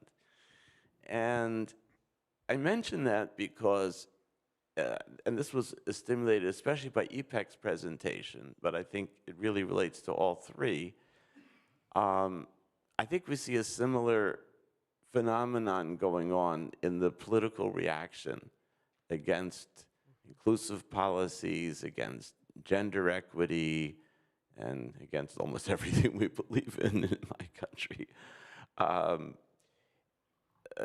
We have these amazing estimates that so many people in this room have produced and others, and I don't need to repeat all the citations that İpek and the other speaker, Caren and Margit, gave. If you were to produce these estimates, assuming even that someone believes in fact-based analysis and is willing to consider them, there are people who feel threatened. And, I start with men who's, maybe not so interested in women having more power within the home or greater control over resources or being freed up from care activities or just feel threatened by changing gender roles. I would add women who've made certain choices in their social orientation and family situation and feel threatened by those who would seek a different direction. And so I think you see where I'm going with this, and I know you've all thought about this, so I am asking and inviting all of you to respond if you have thought or there's any work going on about how to address this on the feminist side. And it obviously has close intersectionality with other things like the class side or income distribution side. I'll stop there. Thank you very much, Robert. We collect questions. Yes, please. Hi, I'm in Taskuntuatu at IPSO, University of Duisburg-Essen. It was so interesting presentation. Thank you so much for the three of the speakers. I have a question first for İpek. You were saying, when you were showing the simulations for the status quo scenario and the high road scenario, you said at some point that you are, in those simulations, you are keeping constant the quality of care. I will be very interested in knowing how you measure quality of care. My second question is for İpek again. So one thing that it came to my mind listening to you is that obviously investment in care, it's at the core of feminist macroeconomics. But what I was thinking when you were talking about pro-natalist agenda, so one thing is investing in care, but we should include in the feminist macro agenda how we define investing in care. One thing is, for instance, investing in gender affirmative care. Another is to investing in pro-natalist policies. So I will be really interested in knowing your opinion. Then another question for Caren.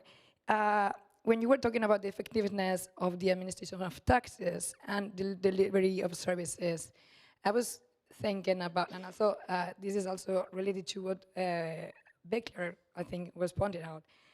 I kept thinking of the intersectionality and also how democracies are delivering. So is there a space to discuss fiscal policies, the gender dimensions of fiscal policies, and also how this navigates the electoral cycles? This is really related to democracy. Maybe in some parts of the world that are autocracies, this might not make any sense. But in electoral democracies or liberal democracies is how it is. And my final comment for the last, for Margit, is that how we enforce environmental taxes in the era of the rise of radical right populism. Thank you. Yeah, thank you very much. We can add a third question if, yes, Elisa, please. Thank you. Alyssa Bronstein, and this was a really great panel. Thank you very much. I know it's hard to go at the end. So a question I had was around, I think it relates to something that everyone was talking about in various ways, but I particularly appreciate, İpek, your demand side and supply side, and connecting it back to what Özlem was talking about in her presentation in terms of productivity growth. I think one thing on the demand side that we have yet to really grapple with is not just the role of care and investment in human beings in sort of daily labor productivity ways, but also in terms of longer term investment and accumulation. So for instance, raising the rate of innovation, well cared for human beings, or enabling individuals to take more risk in their lives because they're not worried about having to privately accumulate Social Security for themselves, and being able to better manage human resources, these sorts of things. So it comes in on the demand side directly in the investment function. So I'm not willing to, or wouldn't give up that connection so much. It's not just adding to aggregate demand with these multiplier effects, but I think there's also a deeper relationship with the rate of innovation. On the question, I also wanted to sort of riff a little on something that Robert said about patriarchy, and it also goes, I guess, to what İpek was talking about in the dual systems approach. And I think, right, in terms of the relationship between patriarchy and capitalism, and I'm interested to hear what you have to say about this, that, right, I had noted the other day that it can be complementary or contradictory. I think contradictory or complementary in the sense that as women's labor force participation increases and there's sort of less return to patriarchy for those in positions of power. That, you know, patriarchy typically comes with rights as well as obligations. But when those rights get weakened, the impetus to fulfill obligations also gets weakened. And that's where you see patriarchy reconstituted in a way, right, as what I call the feminization of responsibility and obligation. So it's not so much that patriarchy gets broken down, but just reconstituted in a different way. I'll stop. Yeah. Thanks. So there will be further rounds of questions and answers, but I think 3 are enough for the moment. And in order to keep it simple, at least for me, I would propose we continue with you, İpek. Most of the questions were already addressed to you, then Caren, and then Margit. Yes, let me start with the first question. I think I read the Kalecki essay many years ago in a graduate course by Anwar Sheikh on Marx, Keynes, Kalecki. So I should go back and read it again. Thank you for reminding me. One thing about this whole notion of full employment, which I associate with heterodox macro, and I forgot to say during my presentation, is that in the case of women, a full employment scenario does not necessarily, if it is not supported by access to comprehensive transformative care systems, it doesn't necessarily empower women. Because a full employment scenario assumes that whoever is outside of employment will be pulled into jobs, and prior to that, they were idle, that they were not doing any other kind of work with their time. So the full employment notion does need to be taken with a gendered approach. So it is not simply a matter of making sure that all women and men are employed, but then when all women and men have access to decent employment opportunities, also their ability to provide unpaid caregiving in an equitable manner is also, ensured. So there's that. By the way, the simulations we have are not full employment scenarios at all. I mean, it's basically, taking a certain amount of number of jobs that are generated and then assigning it to the eligible non-employed people that we see in the data set, which are not really full employment scenarios. But because they come along with care investments, it enables both the lifting of the supply side constraints on women's labor and also creating demand for their labor. So it is that binary effect of employment creation through care investments that has a very specific gendered aspect. And in terms of the resistance, there are resistances by neoclassical neoliberal austerity favoring fiscal policymakers. There are resistances by men, even they may not, categorize themselves as necessarily unegalitarian. How to address these resistances? I think it's through policy advocacy with the central planners, and once the system gets in place, then that resistance needs to go, ends up being eliminated. So I want to give 2 examples, both in terms of the social resistance, political resistance, as well as the fiscal policy resistance. 2 recent examples of a comprehensive childcare or care policy being rolled out in recent years. One of them is in Bogota, the capital city of Colombia, and the other one is in Istanbul. where I live. In Bogota, the previous mayor, who happened to be a woman, decided that this provisioning of care services was going to be a political and fiscal priority. And they come up with the minute she's elected, within the first year, it was part of her election campaign, and they started rolling out what they call the care blocks, which are multi-purpose care provisioning centers catering to low-income families, particularly low-income women, where women can come with their children, with any people, with the elderly living in their household, with if they have any family members with disabilities, where there's a childcare center, there's a community center for the elderly, there's a wash center, they can drop their laundry, there's a community kitchen where everybody that the woman comes with can go and have lunch, can eat. And there are also self-development courses for the women. She can go back to her education to finish, primary school, secondary school.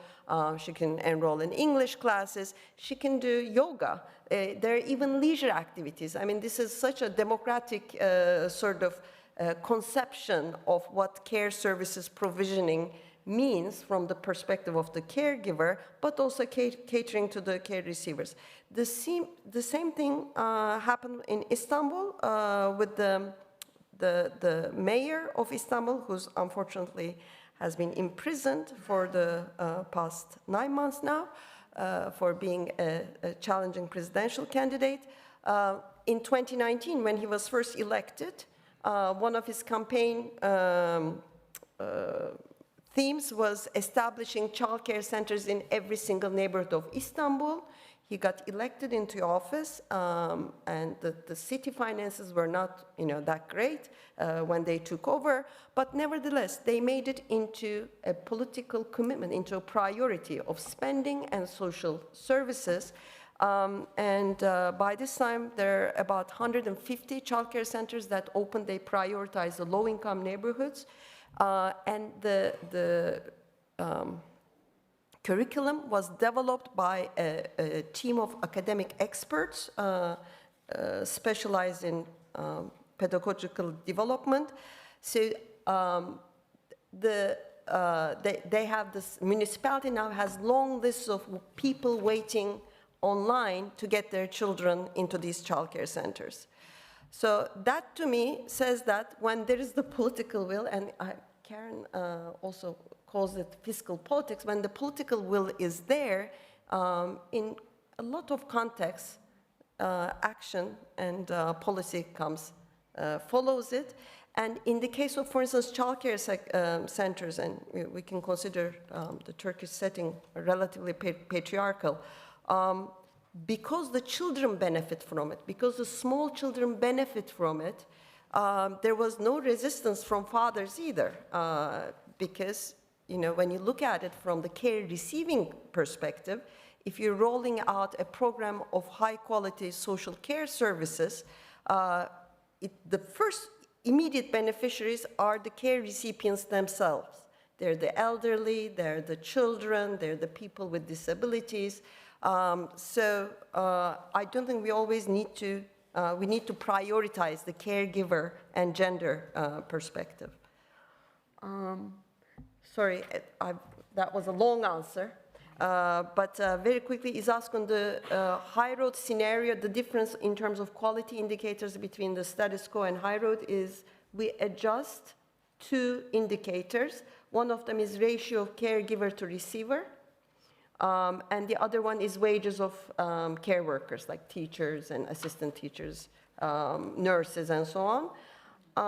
And thank you for bringing up the question of investing, what we mean by investing in care, because there can be also pronatalists, and there are. There are several plans being rolled out in different countries, including mine, under the family decade that the president has announced, of expenditures of investing in a pronatalist care system. That's why I like using the purple economy, because when people ask me what is purple economy, I say it's gender equitable and caring economy. When we use terms such as care society, caring economy, we are sort of automatically assuming that if an economy is caring, or if a society is a care society, that gender equality comes along with it. But no, it doesn't. So, and I think the Handmaid's Tale was mentioned a number of times throughout the conference. That was one of the opening visuals in our Rome conference at the IAFE conference. Elissa, your comments are well taken, yeah. Let me add to what Alyssa said. And I want to respond to Robert's comment about resistance, and I want to talk a little bit about some work I'm doing related to pronatalism, actually, in fiscal policy. I think one issue is the decline of the social compact or social contract. I think, and this comes from work on compliance behavior in taxes. If citizens feel that they're getting effective public services, there is an increased willingness to pay. And in many countries, many citizens don't feel that they're getting effective public services, whether it's care services or adequate education or adequate health, or the potholes in the roads aren't being fixed and so forth. And so I think reestablishing the notion of the social compact or the social contract between states and citizens is absolutely essential, but we need the gender lens also on what that social contract entails. It's not going to, I think, diminish the resistance, because I also think when you think about the trends that you've mentioned, Robert, and what's happening is these political reactions are also destroying mechanisms of accountability and transparency. So when you have the guardrails down and people are not getting information that they need, or you have a constrained civic space for resistance of many actors, it makes it more difficult. And you see that happening in a country like the United States right now, unfortunately. So I think that making the link in the social contract is really important, but I also think when we think through fiscal policy, both on the tax side and the expenditure side, we have to think very hard about the political economy dimensions of transparency and accountability, particularly between citizens and their governments. I'm doing some work on this topic with colleagues at the International Center on Tax and Development. I've looked across a range of countries that have had pronatalist policies historically and now currently. And there's different motivations for a pronatalist agenda. One, of course, is the fertility rate, the decline in fertility rates, which I'm not going to talk about, but many democracies are very concerned about not being at replacement level fertility, and where's the money going to come from to support an aging population. But there's also pronatalism for anti-women, or maybe the traditional breadwinner model that's quite important. So, but when you correlate, you look across the fiscal stance on the tax side and the expenditure side, there are a few things that strike me at least. We don't have any empirical estimates of what these things mean in terms of the share of expenditure. We know a lot that there's a lot of demographic literature that shows that pronatalist agenda does not actually increase fertility. There's a short-term bump and then it levels off. There's absolutely no evidence that these things work. But we don't know the fiscal impacts. I would suspect they're rather small, but it may depend on other things. I'm looking to you, Margit, because maybe you've looked at this in the budget. But one thing that I think is true is that when you have a pronatalist agenda, you do not see in a country's expenditure side the kinds of, well, first of all, you don't see two things. You don't see the kinds of public investment in things like care, paid care, parental leave, the things that would enable women to participate in the labor force. because it's supposed to be private. So women are in the home, so you don't want public investment in that. And you also see on the tax side the male breadwinner model in the design of personal income taxes. And you also see correlated with less progressive tax regimes. And I think that says something about the political stance of the wealthy and elites and the invisible part of the constraints to raising wealth taxes or inheritance taxes, wanting a small, they don't want to pay taxes. So you have a resistance there in terms of what you can actually mobilize. And that coincides with, again, the family and women's roles at home. You don't want a big state supporting social care. So there's a lot of interesting work on this. I think we need to unpack what I have talked to İpek about, what I call fiscal politics, which the ways in which these, I don't use patriarchy, but these traditional versus egalitarian norms gets intertwined with the fiscal decisions. Well, thank you for the questions. They are really difficult questions for a simple economist, and I'm afraid I don't have the ultimate solutions, but rather very naive answers, particularly after what the two of you said. As an economist, regarding the question how to address male resistance against gender equality, I would always point out the economic case, which is not enough, I know that. I would also point out the individual benefits, and I think this is also a generational matter, or a matter of generational change. If I look around me and I look at the young men or the young couples with children, I think there is more and more the wish of a more equal sharing of care responsibilities and of more egalitarian personal relations and couple relations. And there are still a lot of hindrances at the level of employers, at the level of family policies, at the level of social norms that are a lot shaped by the older members of the society, of course. And I think it's important to do away with these hindrances. So that might be a naive answer, but still. And then the next question is as relevant as well. How do we implement or how do we enforce environmental and carbon taxes in face of right-wing populism? I think this is one of the most important questions overall, and I think that that might sound naive, but still, also in this case, I think communication is key. I think it's very important to point out that environmental damages are overproportionately affecting the lower incomes. I think it's very important to take care, if you design climate policies, to not overburden the lower incomes. But I think what is most important, and very generally, and I think you mentioned that kind of already, I think leadership is key. I think political leadership is key. I think you need a vision. You don't need only, I think, public relations, blah, blah, doesn't help at all. I think you really need a vision, and I think what is really important is to have a vision of it sounds a little pathetic, but I really believe in that, a vision of a good life for all, which is really inclusive for all groups of society.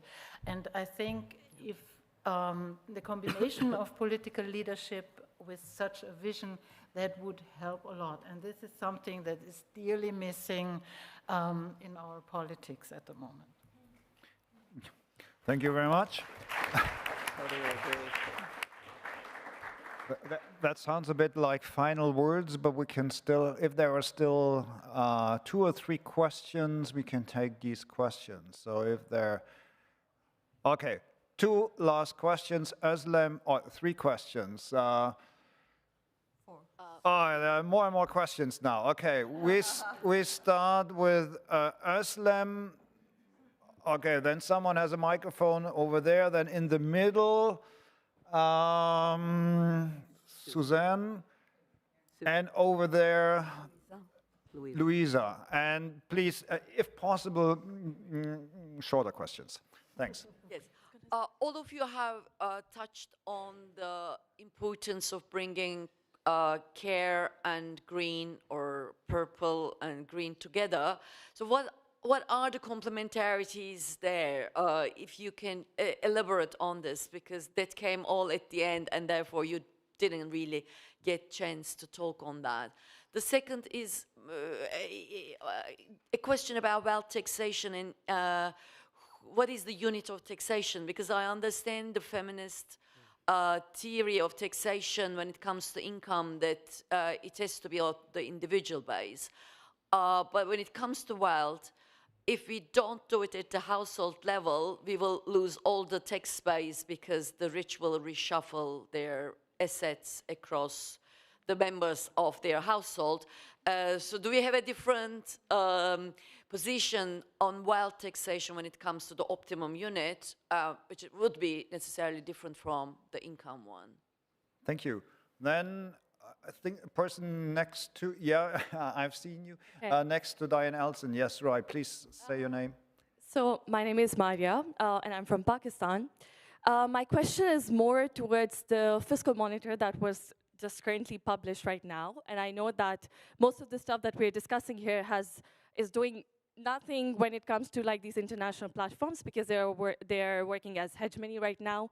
And as an academic, but also someone who's part of the civil society space, I am a bit frustrated because the latest fiscal monitor came out saying that the public wage bill expenditure is highlighted to be excessive in the reports, and that it says that average of 25% of all spending across the global south basically exceeds wage bills of the private sector, and that leads to more distortions. So they are recommending most of the countries that are getting loans with conditionalities to go for pro-growth spending and allocative spending that would enhance the productive capacity of their countries. And when you have such terms that are being used, how as young researchers, because Caren, you mentioned about how we need to be more precise in terms of the research that we are taking, and coming from the feminist macroeconomics background, how do we tackle with such strong terms that are being used, considering that climate and gender is basically a marred concept that's being, touted as in the political economy right now? Thank you. Could you hand over to the woman 2 rows before you? And while you're doing that, Susan, do you have is there a microphone here? Yes, please.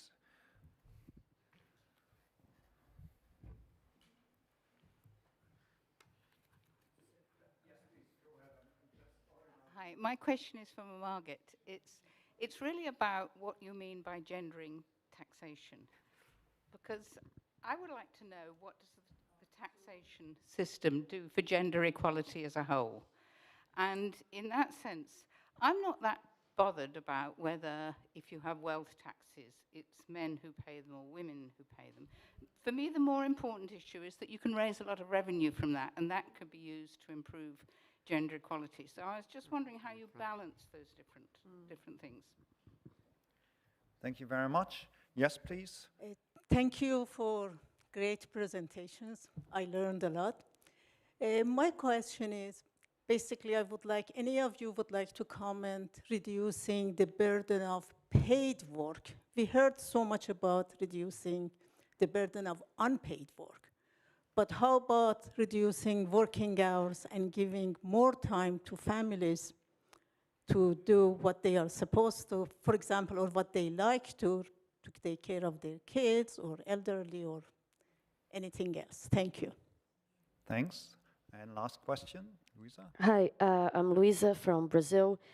So thinking from the context of Latin America, a lot of the taxation issues that are brought here have a specificity. So when you think of our limited fiscal space, there's also very small room for increasing that space through taxation because of inequality, very narrow tax base, informality. Anyways, perception of corruption, which makes it very difficult as well to discuss this politically.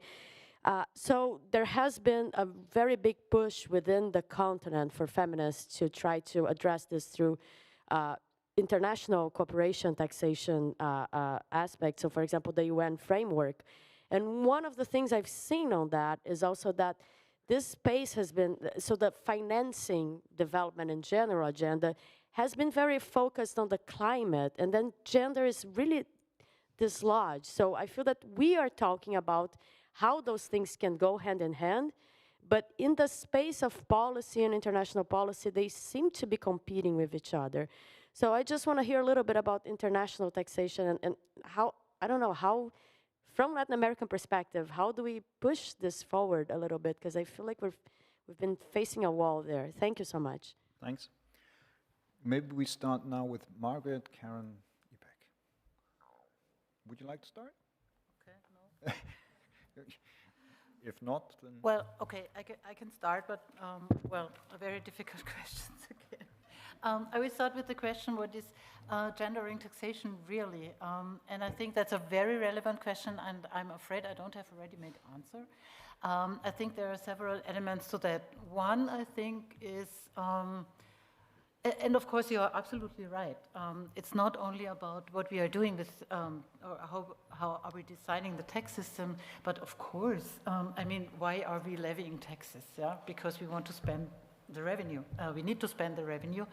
And of course, this was not my subject today, but of course you need to look at both sides. Yeah, and if you want,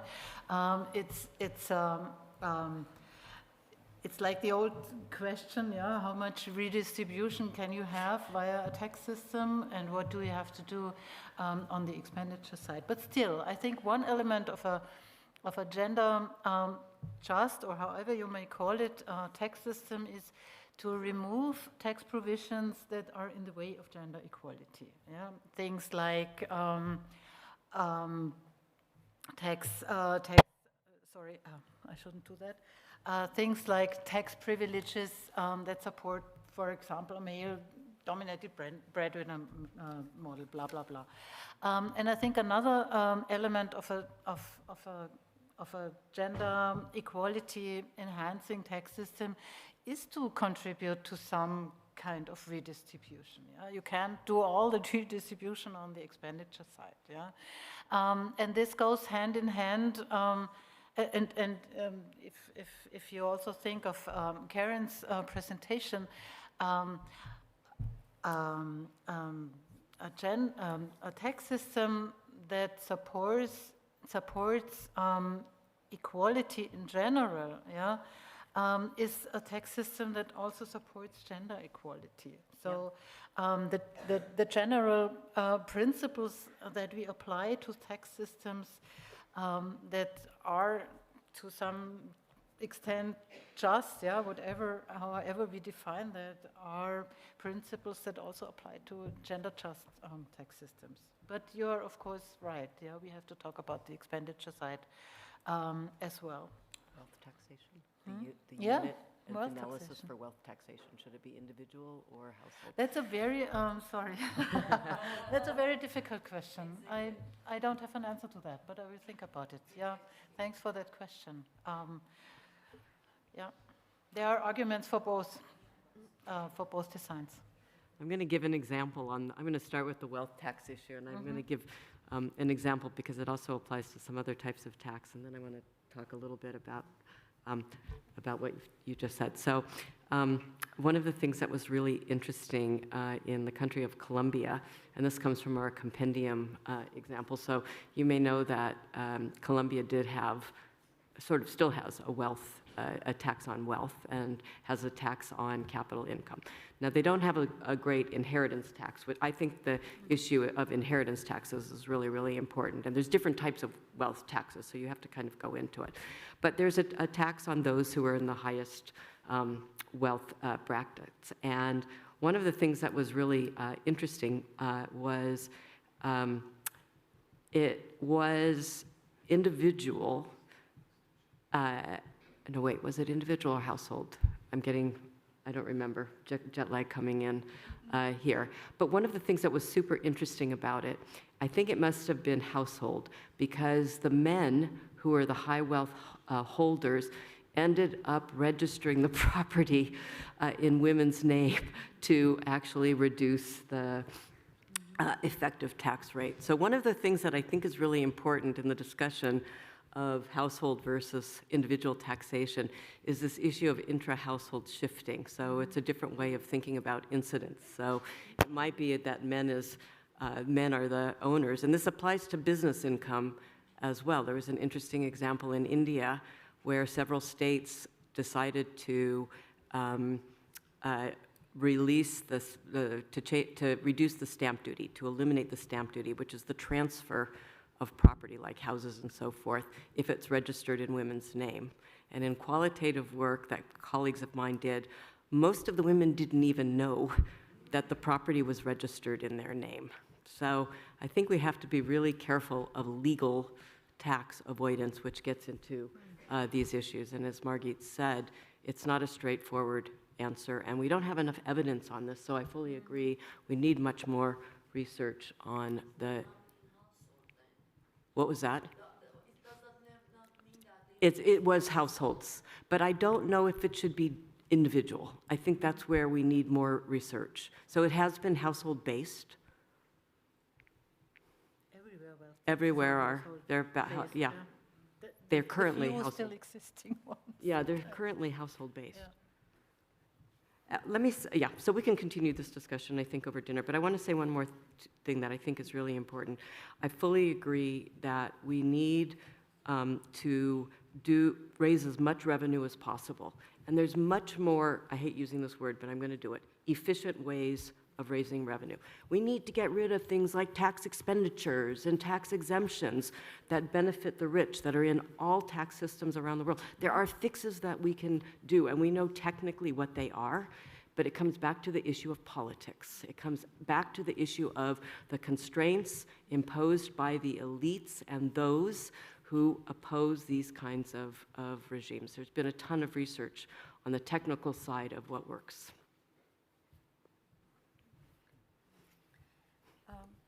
Ida,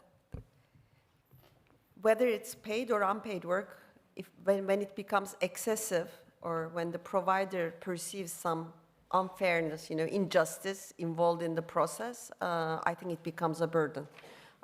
The policy framework that I showed at the beginning of my presentation had several intervention areas, and one of the primary intervention areas that's complementary to expanding care services is labor market regulations for work-life balance. The UN now calls it policies for care-supporting workplaces. And in that, there are policy interventions for flexible work practices over the life cycle, like reduced work time, part-time work when care responsibilities peak. And the demand for a shorter working week is something that finally the UN integrated into the policy framework in their recent 2024 white paper as well. So I think it will, in Europe it's been, in this region, it's been increasingly said and also being put into practice, but the demand for a shorter market working week is definitely a central pillar of the agenda. And Özlem, the complementarities between green and purple, I think I summarized it in the presentation as care sector jobs being green jobs, purple jobs are green jobs, so being complementary or a good contributor to a green transformation as an employment creation strategy. The shorter working week being a overlapping policy demand, the beyond GDP framework being adopted. And what I didn't say is that, and I was reminded of it when Margaret said that the investments in green sectors and jobs generation through green sectors do not benefit women at the same rate as they benefit men. And the constraints on women's labor supply is part of that unequal access of women to green jobs. So the purple investments also contribute to making the green economy more gender just and enabling women to have equal access to emerging green jobs opportunities. I forgot to answer the question from the young woman from Pakistan. I want to say two things about wealth taxes. We need international cooperation because of of the ways that the wealthy can move money, move their assets, and move things offshore.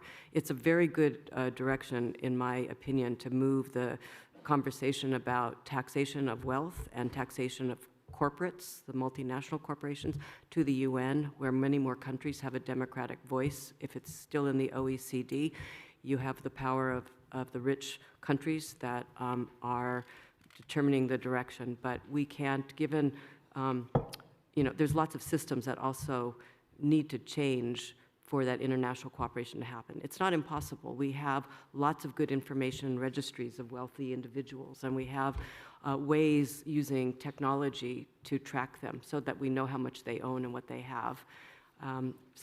But we just need, again, the political will to make it work.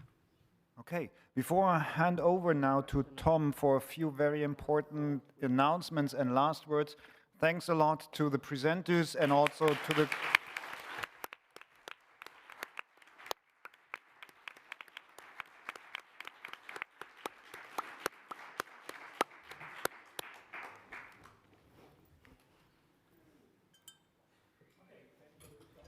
Caren, İpek, Margit for the, Caren, İpek, and Margit for this brilliant plenary session. My name is Tom Bauermann. I was part of the organizing committee of this year's FMM conference, and I have the honor to find some final words for this conference.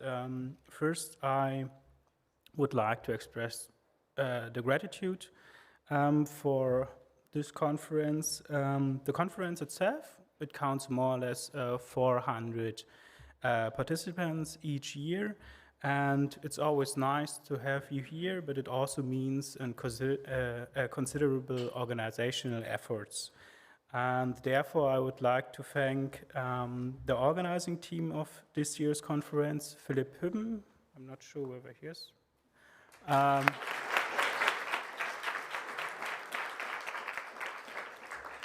Lukas Kannenberg,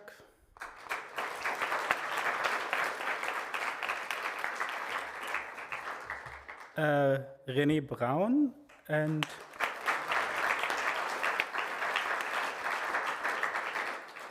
also 3 persons who cannot be here in person, Svenja Berger, Akua Guyepong, and Aurélie Röhling. And a special thanks goes, as always, to Sabine Nemitz, who has been organizing this conference for more than a decade now, and who has been working at the Hans-Böckler Foundation for now more than 2 decades. Thank you very much.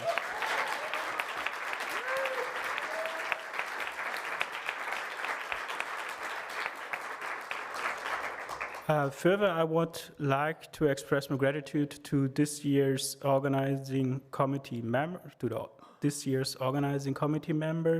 Özlem Önaran and Miriam Rehn,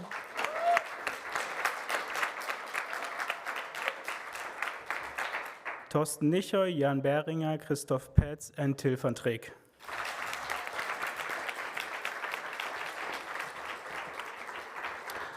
Further, I think also we have to thank the team of the hotel, the team who takes care of the technical equipment within the parallel sessions and also over here, and of course the photographer.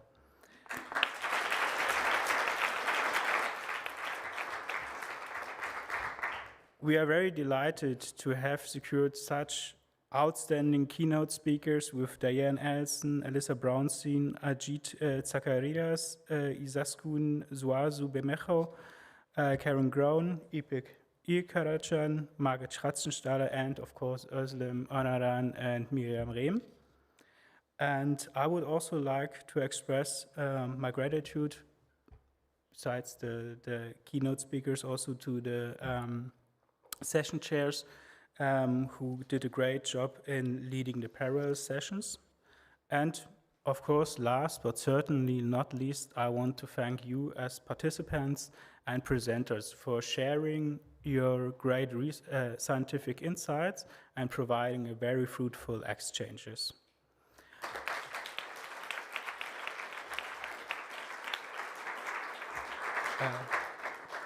we are very happy that so many young and experienced researchers and listeners made their way to this conference, and especially we are happy to see and to listen to so many female and diverse speakers. We hope this continues in the next years.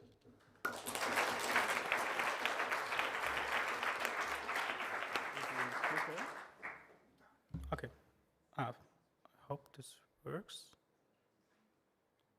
Sorry. Okay. I try to keep it short, just a few announcements before the dinner starts. Please mark in your calendars the 22nd to the 24th of October 2026 in Berlin, because this will be the 30th FMM conference, and we are celebrating at the same time the 30th birthday or 30th anniversary of the FMM network. To mark this anniversary, we will have a program of superlatives again, and let me put it mildly, you do not want to miss this. There's also a second anniversary next year, because the FMM Summer School, which will take place from August the 24th to August the 29th, we will have the 10th anniversary of this summer school on Keynesian economics and European economic policies. So I would like to see, of course, many of you, especially the young researchers, in this summer school. You can apply already now. The call for papers is out, either online, or if you want to inform, outside there is a physical call for papers on the table outside in the opposite of this room. Further announcement, there will be a special issue on this year's conference in the European Journal of Economics and Economic Policies to Egypt in 2026. And there you can read your most favorite favorite economists in the Egypt special issue. Just a few last announcements. Please note the clocks will change by tomorrow in the morning for Central Europe, so you can sleep 1 hour longer. But please make sure that you check out until 11 o'clock. Before you go to the dinner, which will be in the restaurant today, please return your badges outside on the registration table. And now I think there's nothing else to say. Then thank you very much, and enjoy your lunch, and have a safe trip home.